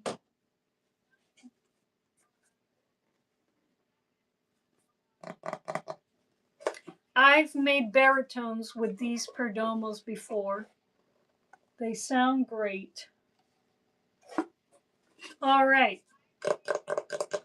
This one's very nice. Thank you, Scott Hovitt. So, Scott, just to give you a lowdown on what's going on, I'm showing off some boxes. And if you see one that you like, what I'm going to do is carve F-holes in it for you. Carve F-holes into it and ship it to you on Wednesday so you can build a cigar box guitar. Alrighty. And so YouTube pricing is different from Whatnot pricing because I don't have any fees to pay to people contacting me via email through YouTube. So yeah, on Whatnot, for the uncarved boxes, which are going to be carved for you, I'm asking 18 plus shipping. YouTube folks, since you guys do not have Whatnot fees, it's 13 plus shipping. But if you're a super sub, you get 10% off the 13. So, Albert, I'll set this aside for you unless you see one that you like better. Okay?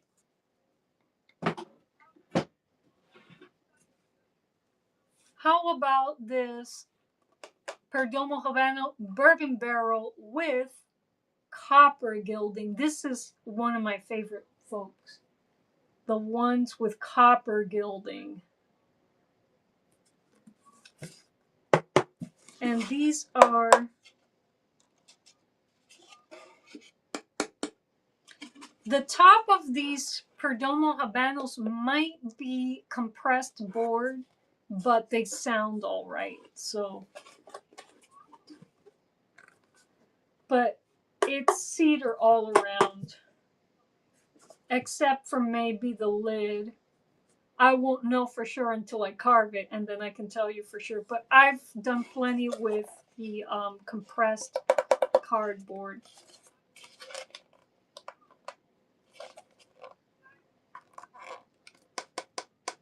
Alrighty. So let me get the dimensions of this box for you. It's almost a perfect square, but not quite. Yeah, this one is definitely the most square. And so, let me get you the dimensions. Pamela Hutt, welcome, welcome. On Whatnot, we got 8 by 7.75.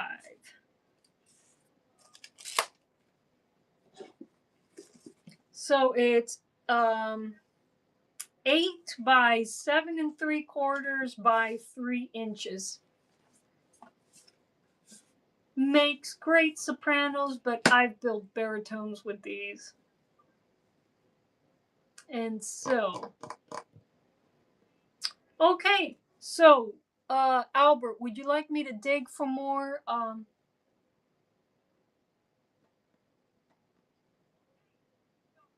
Unless the last one's better. Okay, Albert says Betty, and the lovely thick Perdomo and your worst charred model 3-item order. Wow, Albert, that's amazing. That's truly amazing. You sure you want the extra crispy one? All right, just to clarify, Albert, this is the Perdomo you wanted, right?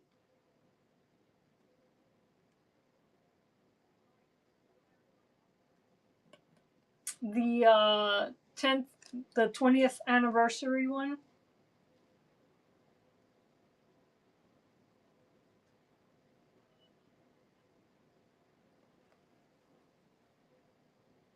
Oh my goodness. On the Perdomo. Yeah, they're hard. It's hard to pick between them. Yeah, Jeff, the Perdomos, Perdomos and Drew Estate do a great job with their boxes and their box art. They are my favorite. Those are my two favorite companies. Um,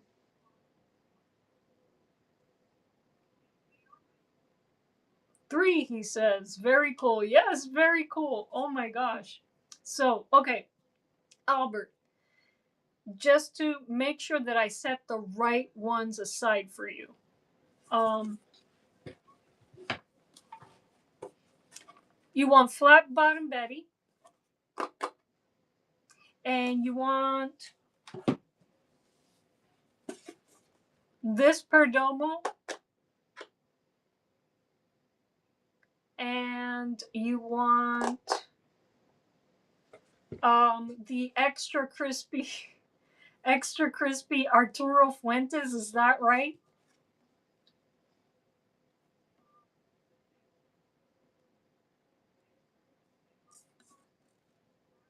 I'd rather sell you the one that's not extra crispy, Albert. Since you're already buying two. Okay, you gotta have the Betty. Okay, alrighty. So let me get extra crispy here.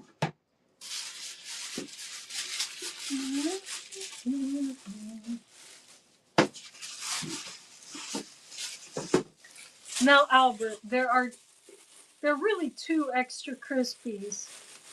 Um, Let me show you both of them, and you can tell me which extra crispy one you want. Okay.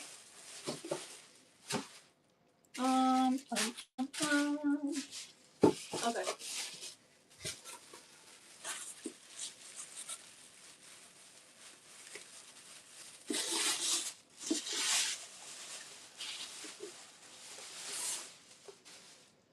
This is super extra crispy. And then there's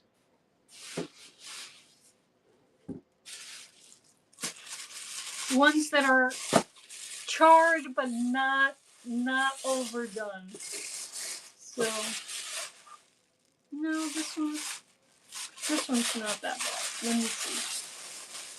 Just looking for the right ones to show you. The crispiest? Are you sure?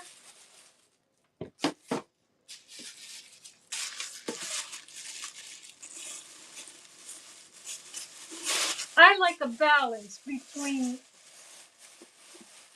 definition and crispiness. So, here's one that's crispy but a little more defined. So, Albert, which one do you want? Extra crispy or a little more defined? You pick.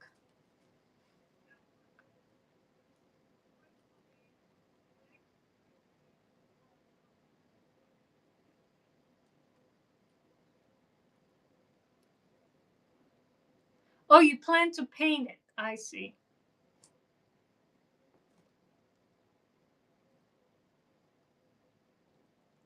Extra crispy, please. Okay, extra crispy goes home with Albert. Thank you, Albert. All right. So, Albert, let me set aside your order. And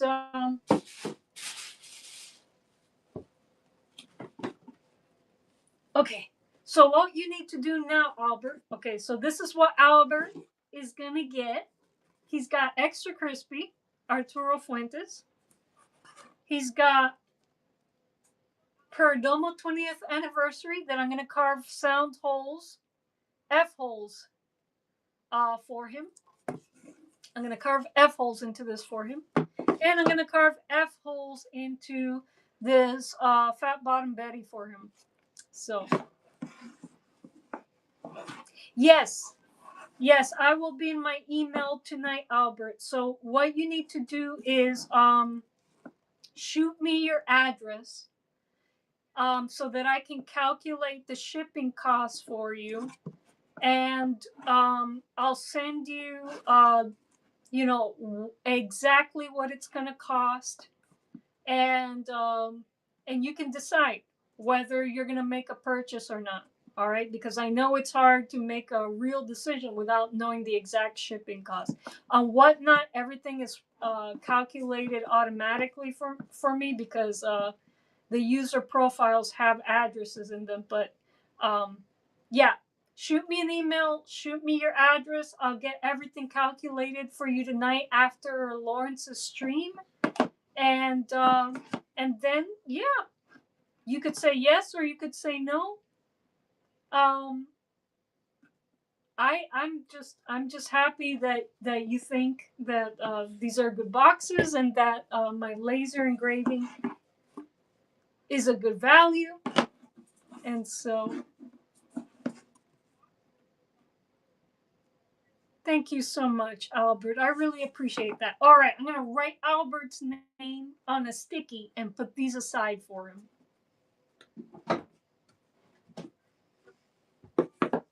Here we go.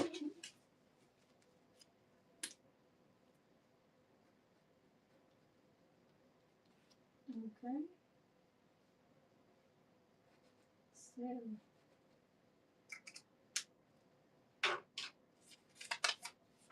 these are for Albert. Thank you, Albert.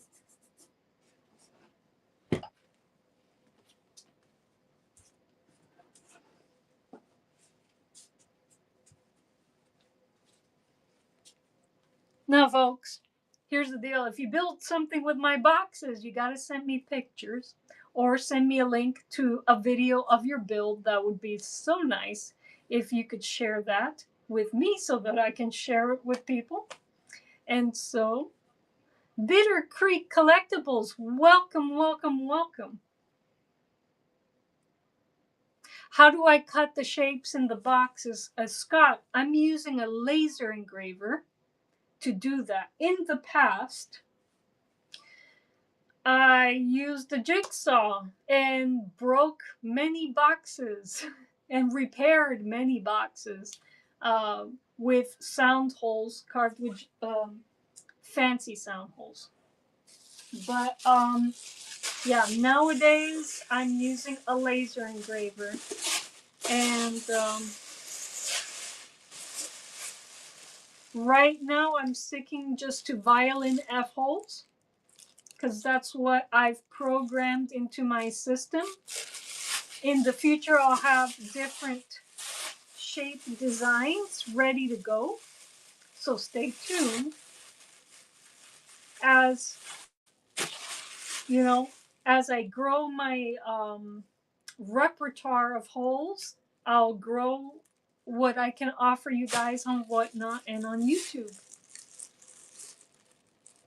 Yeah, Scott, the jigsaw was impossible to control. Let me just give you a taste. Let me just show side by side what the jigsaw F holes look like and what the laser engraver holes look like. And so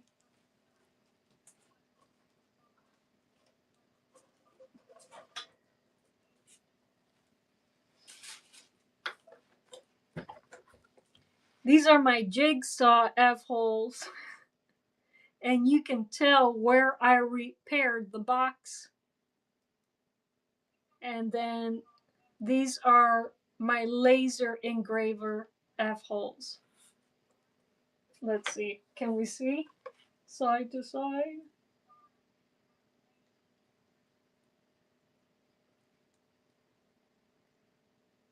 And so this one has a medium char. I have ones with less of a char.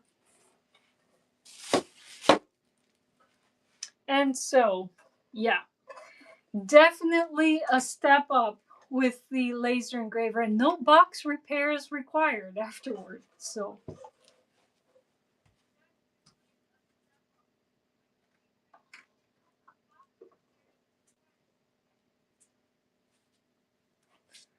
and so, folks, on YouTube and on whatnot, is there any? Did anyone else come in to buy a laser carved box? Let me know.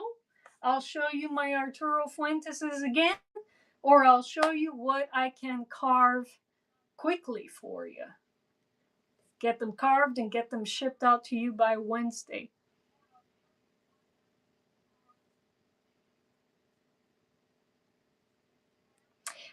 Oh, that's interesting. Albert says Del Puckett was impressed with your use of the engraver as he asked you about it. Well, you guys, I give away my laser engraving secrets in my 5th newsletter. That's my last newsletter. If you want to learn how to carve uh, fancy sound holes into your cigar boxes with a laser engraver, I have a written tutorial in newsletter number 5. All you have to do is subscribe to my newsletter, and I've added a link to newsletter number 5 in the confirmation email, so you'll be able to have access to the tutorial as soon as you subscribe. You don't have to email me and wait for me to get back to you. It's right there in the confirmation link. Whatnot, people. You want to subscribe to my newsletter, go to psycheopera.com. It's my username. Just add a .com to it, and you'll be able to subscribe to my newsletter that way through my website. Scott says we had a plasma table at work for cutting steel to fabricate things with. Man, would it be a dream to have something industrial, high powered like that? I mean, you want super. Now, recently, a um, a fellow CBG builder gave me a tip on how I can make my laser engraving cuts super super super pristine. I mean, no charring, and he suggested a it's some kind of air pump that you install next to your engraver, and he says that that's helped his cuts a lot. And so I'm looking forward to getting my hands on one of those air pumps and trying it, and then I'll report back to you guys about um, about what the results are. Now the thing is, I want to be able to provide different styles, so the way that I'm working right now, I get a little bit of charring around the sound holes, and some people may want that. Some people may want really pristine cuts. Having that extra tool will help me provide more value to more people. So, how soon will I be able to accept custom sound hole orders? Well, Albert, let's talk about it. Um, if you have a picture of the design that you want, shoot me an email. And if the design isn't too intricate, I may be able to execute it for you. So shoot me an email. Send me a picture, and I could say, yeah, I can get that done for you by next Wednesday, or no, and it's not about, it's not so much about it's a complicated thing. Right now my life is really really complicated, and I need to set aside time to program the new patterns into my laser carving system. And so um it so if the pattern is not too intricate, I think I'll be able to get it done for you sooner than later, Albert. But shoot me an email, send me a picture of the design that you want, and we'll go from there. How about that?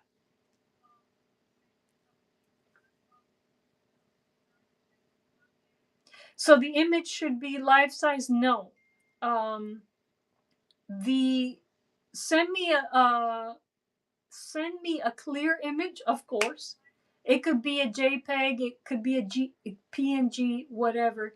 And then what I'll do, if the pattern isn't too complicated, I'll superimpose it on the cigar box you want it on. I'll superimpose it in what you call it, in first in GIMP, and then I'll move to Inkscape. I'll send you a picture, and then we can work from there. That would be the process for a custom um, thing that isn't too complicated. You know, you send me the thing, I send a mock-up to you, and if I think it's something that I would be able to run through, you know, within the Wednesday shipping time frame, then I'll let you know. No, the so to answer your question, no, the image does not need to be life size. I would tailor the image to the box you want it on.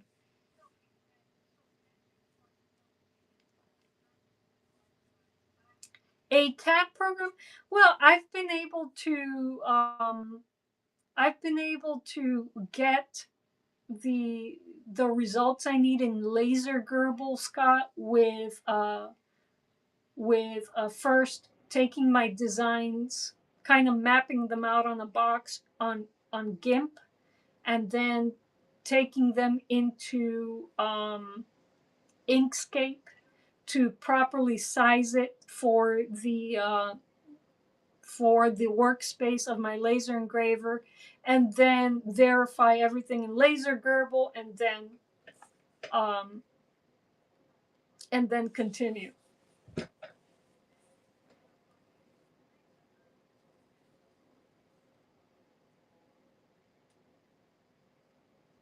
Can you see the irony in $ sound holes? Hardly any musicians actually play to make money, allegedly. Yeah, it's tough making money as a musician, as any artist. Albert, you're right about that. So you want sound holes? Which box are you thinking about? Or do you want all of your boxes to have $sound holes?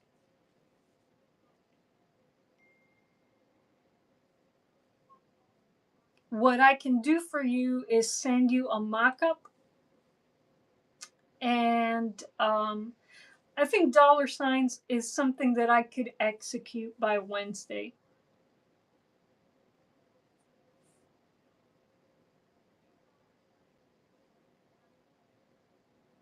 Wednesday being my shipping day, so it would have to be done by Tuesday. I think I could get those done for you on Tuesday, Albert.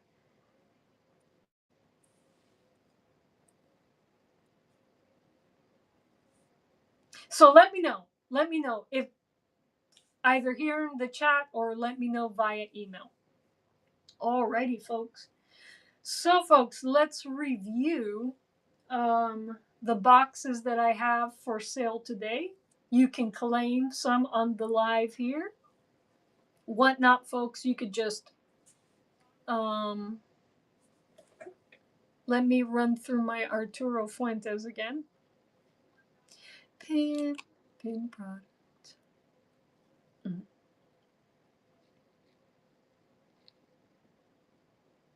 Okay, folks, on Whatnot, I'm going through my Arturo Fuentes boxes. You can claim one by just clicking on the pinned item at the bottom of the live. YouTube folks, you want it? Shoot me an email. Or let me know in the chat and I'll set it aside for you, and then we'll calculate shipping costs off the live. Alrighty. So we got this Arturo Fuentes, folks. Semi-charred F-holes.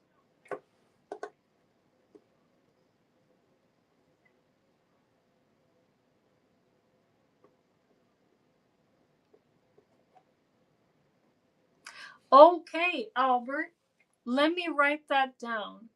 Albert has Albert has details for his order. I'm going to write them down because I'll forget. Okay, so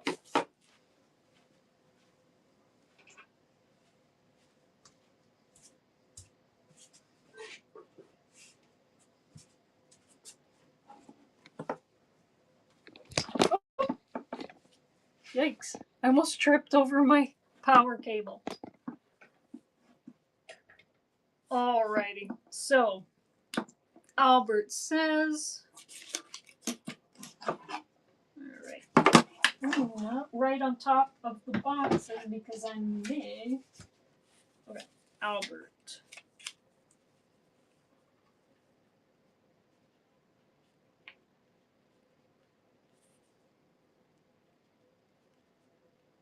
Okay.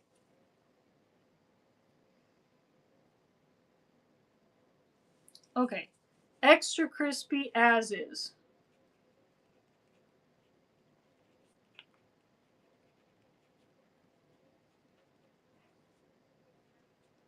And Perdomo untouched. Okay. No carving on Perdomo.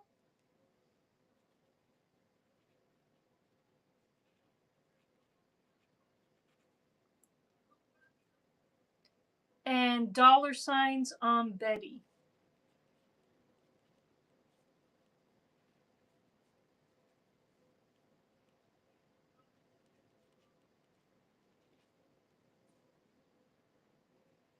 Okay.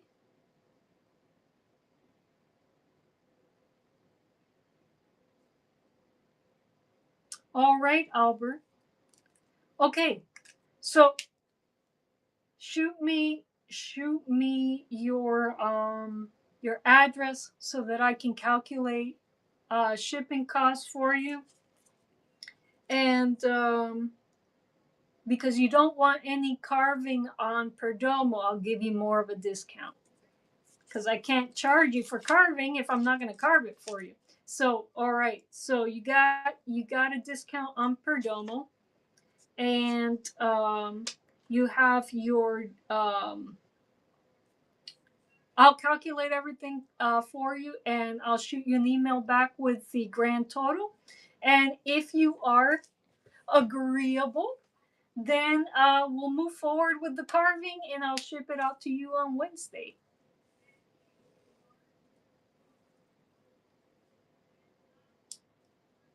Okay.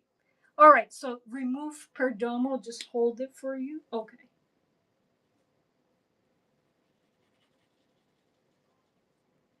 Okay. So it's just extra crispy and dollar signs on Fat Bottom Betty. Awesome.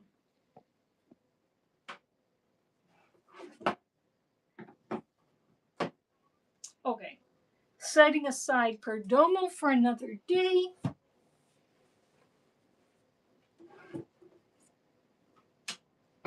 And these two for Albert. Okay.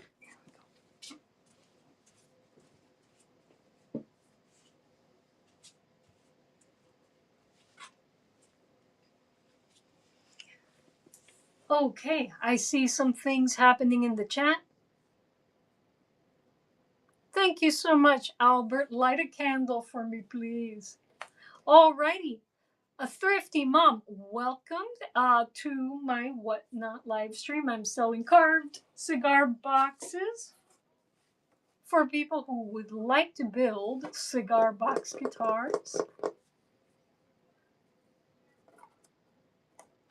Is there a lot of work for you to cut these sound holes? Well, for these F holes, Scott, I already have everything set in my laser engraver system to cut these F holes. So to do these, it's just a matter of aligning the box and time.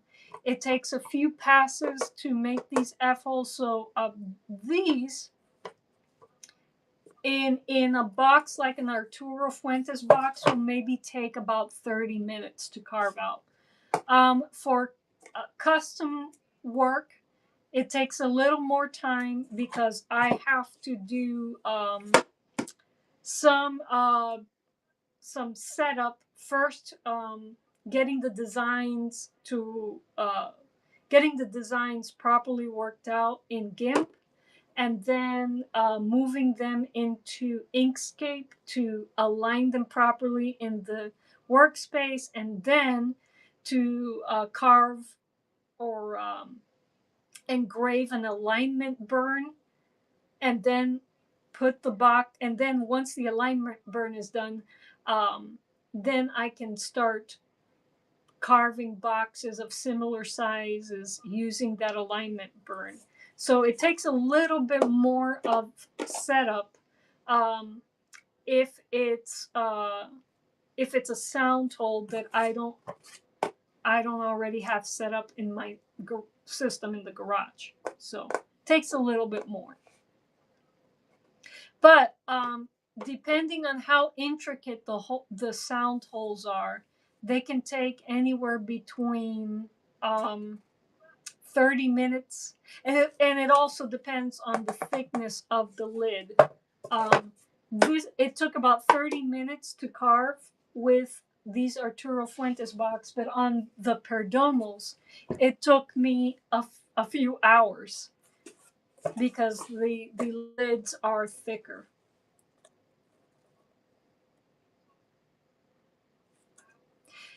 Again, Scott, it depends on the box.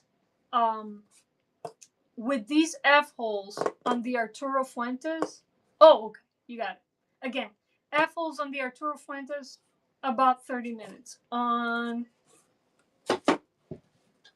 something like this, where the lid is much thicker and denser, it could take hours and a lot of passes.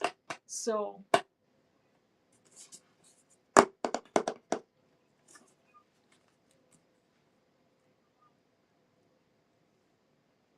now, extra crispy. There's a funny story behind extra crispy Albert.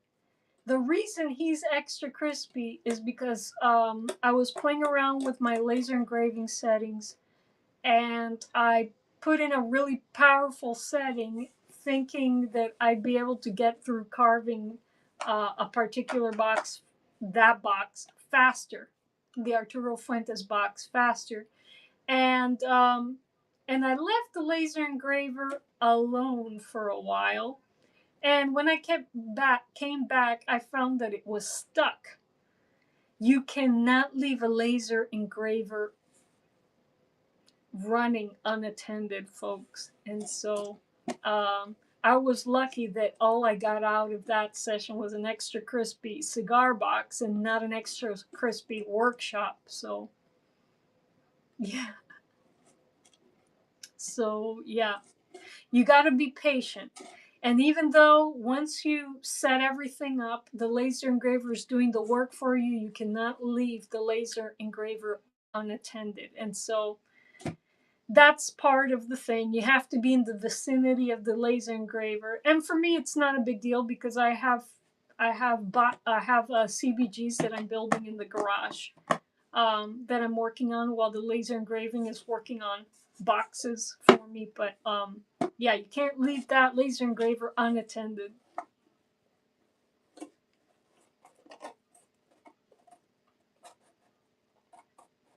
Oh, Albert, that's very sweet. I don't know. I don't know. Um, yeah, Scott. No, never leave it alone. Same with the pattern cutting table too. Yep. Cannot leave these pieces of equipment unattended. So, yes, if you have a workshop where you can get other work done, it does save you time. Otherwise, eh, not really. You're just using it for nice, clean cuts and to execute patterns that you wouldn't be able to by hand with a whole extra lot of time. But yeah.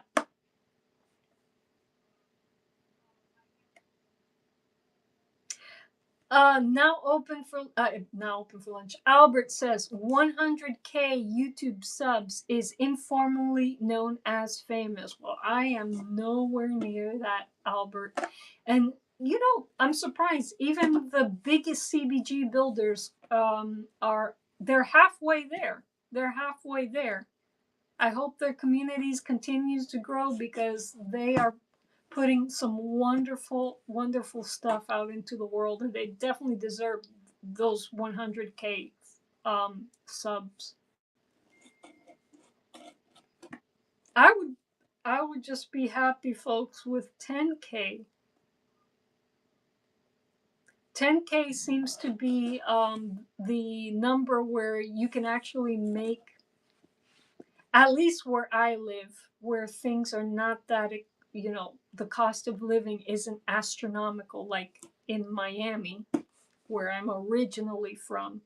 Um, 10K, I can live on the ad revenue from 10K, but well, if I go by what other 10K YouTubers say they earn on YouTube, but yeah, I'd be happy with 10K.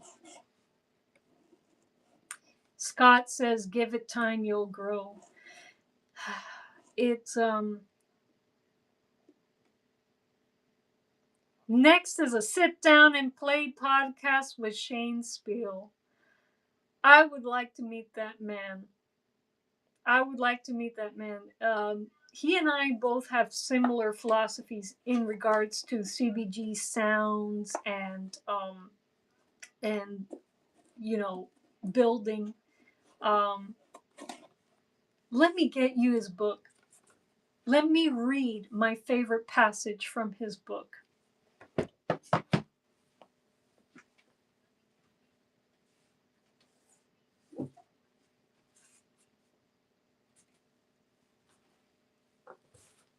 Folks, this is Shane Spiel's book about building cigar box guitars, making poor man's guitars.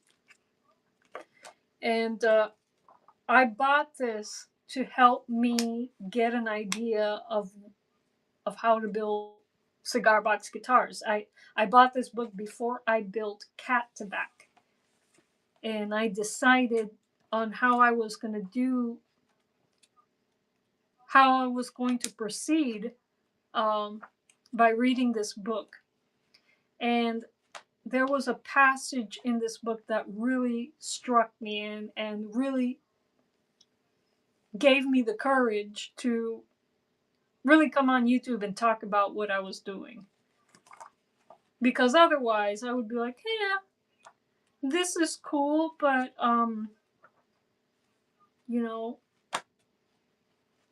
I don't know if other people would be into this type of thing. Let me see what chapter. No, I think it was in his. I'm not gonna. Go buy this book. If you haven't built a cigar box guitar and you need some guidance, all right. Oh, Scott, thank you so much. Yes, people on YouTube, please like, subscribe, and share because that helps me in the algorithm. I'm trying to reach that 10K. Even before the 10K, I'm trying to reach just the watch time I need for second tier monetization. So you guys will see all of my CBG themed t-shirts on right underneath the videos. And so, man, getting YouTube watch time. You think getting subscribers is difficult. Watch time, even more difficult. Definitely more difficult. Let me see. I think it was somewhere in the introduction. All right.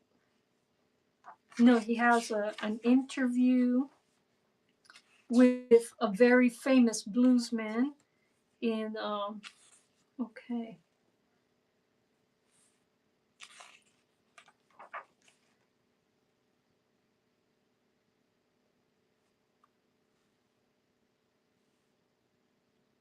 Oh, I like that he's singing into a beer can microphone.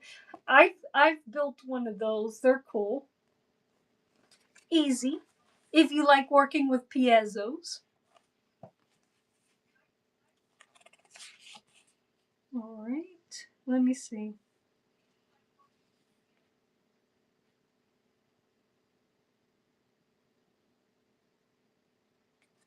Okay. This is this is the segment that spoke to me the most from Shane Spiel's book. It's chapter 1, and the title is "No One Builds a Cigar Box Guitar Because They Want to Play Nice Things." Um, Let me just quote a few things. Okay, you simply don't go down this road because you want to play another Fender Strat. That music has been spun a million times over. This is a deeper quest. I was sold. I was sold on rustic CBGs just with that first sentence. Um,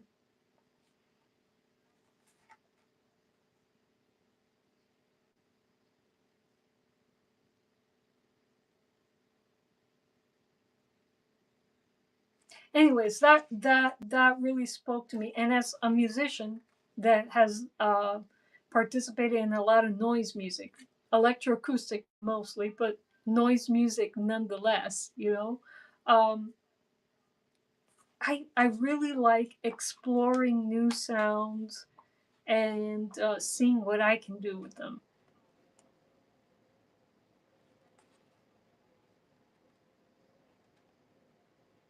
Yeah, it definitely was a big point in Dell's podcast that I was after that rough sound. I mean, in my thinking, I was like, I'm not a luthier, and so and I don't want to be a luthier. I want to build my own thing. I want to sound different, and I don't want to build guitars. And so, um, exactly, Scott. Scott says, yes, it's not following the path, it's discovering a new journey. Yep, carving your own path. And cigar box guitars have done that for a lot of musicians. And so that's why I love them. And there can't be enough CBG builders and players, folks, because every single instrument will sound and play differently. They are individuals in themselves. So there's really no competition in this realm of building and playing cigar box guitars and cigar box leg fiddles and cigar box banjos. There is no competition because every artist is individual, and they're allowed to be. That's what's great about the cigar box guitar community. They're allowed to be, you know.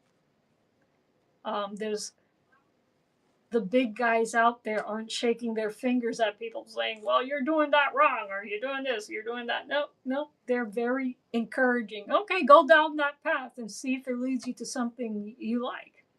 And so, exactly right, Scott. Exactly right. Each guitar sounds different, much like each person's voice sounds different. It's your own fingerprint. Exactly, Albert. Not only allowed to be, but encouraged to be. Yeah.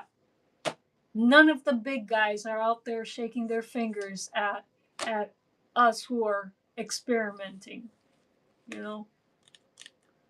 And that happens a lot. That happens a lot in a lot of art communities.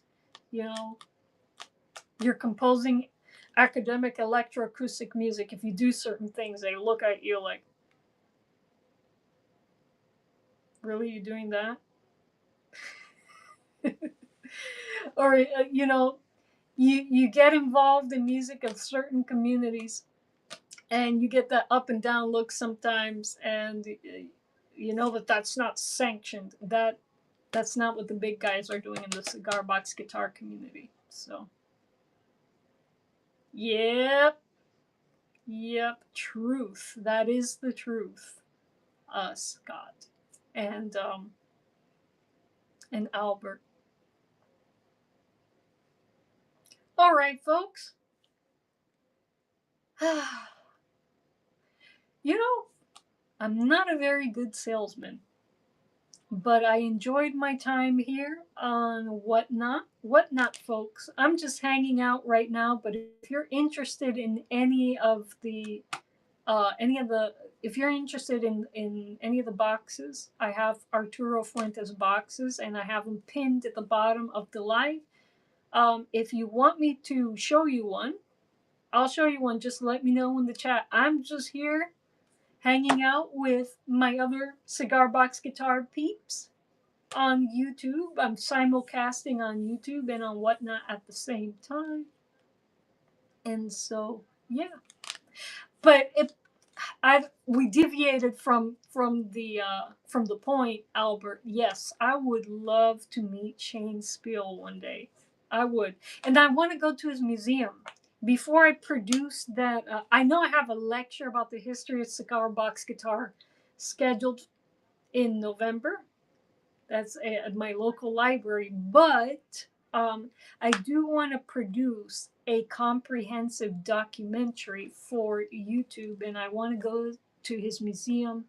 Hopefully, I don't know. I got to talk to him and his father, who owns the establishment, and see if I would be permitted to take video or pictures at the establishment, so that I can include, because pictures and videos that I take would be license free, and I'd have a bunch of images that I can use in my documentary. Thank you, Albert. Thank you so much. I hope you guys will join me and Lawrence over at Earworms today. We're talking Yes today. Last week we talked about Phil Collins and Peter Gabriel in their Genesis days. Today we're talking about Yes. And I don't have much to say beforehand because I'm not familiar with the work of Yes. So I will be learning a lot in today's Earworms live stream, and I will be catching a lot of their music for the first time. And you'll be getting a raw reaction from me over at the Earworms live stream on YouTube at the Wayfarer Project. That's the channel name. That's Lawrence's channel's name. So, some of you on YouTube are probably thinking you've not heard the work of Yes. I probably have, but matching the name of the band with particular songs. I kind of grew up in a bubble, people.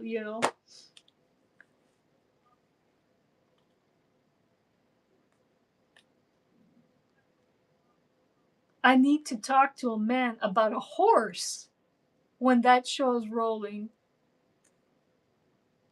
Okay. Are you are you purchasing a horse, Albert? Very cool, by the way. Thank you so much, Albert. I really appreciate that. Well, you can catch us. We still we still broadcast every Sunday at 7:15. Sometimes a little bit later, depending. We follow Mr. Brown Alliance's live stream, and so when Mr. Brown ends his live stream, we jump in on ours. But we usually start between 7:15 and 7:30. But thank you so much.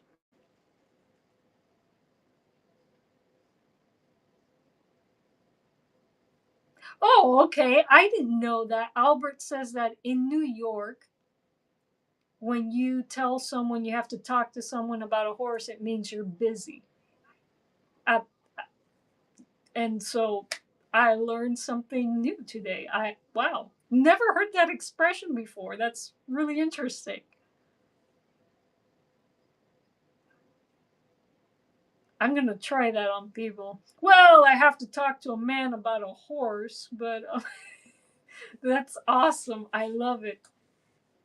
And down here where I live, it makes a lot of sense because there are a lot of homesteaders. I mean, I'm a homesteader. A lot of homesteaders around where I live, so that would make a lot of sense down here. A lot of literal sense. So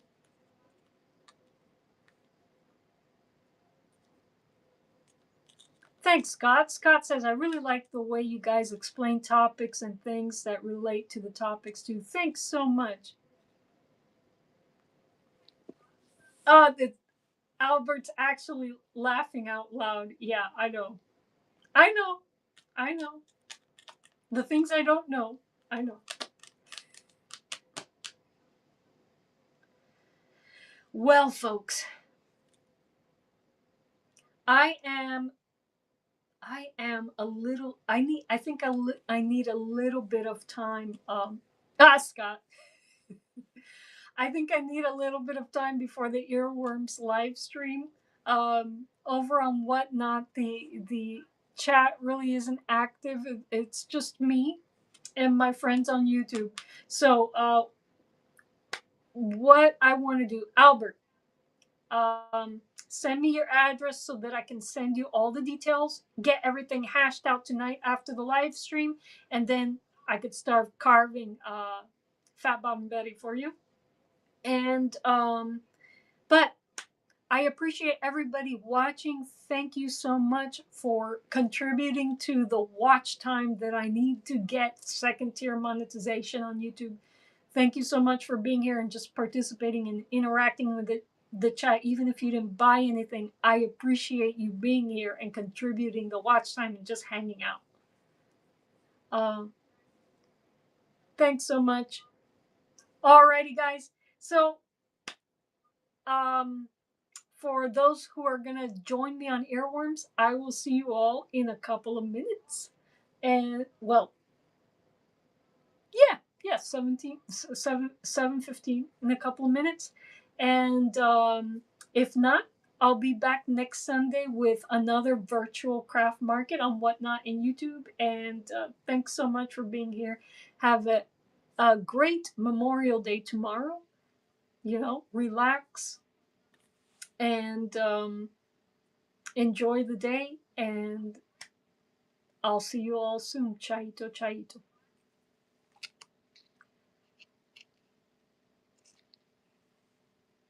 Oop, I don't want to raid somebody else's show.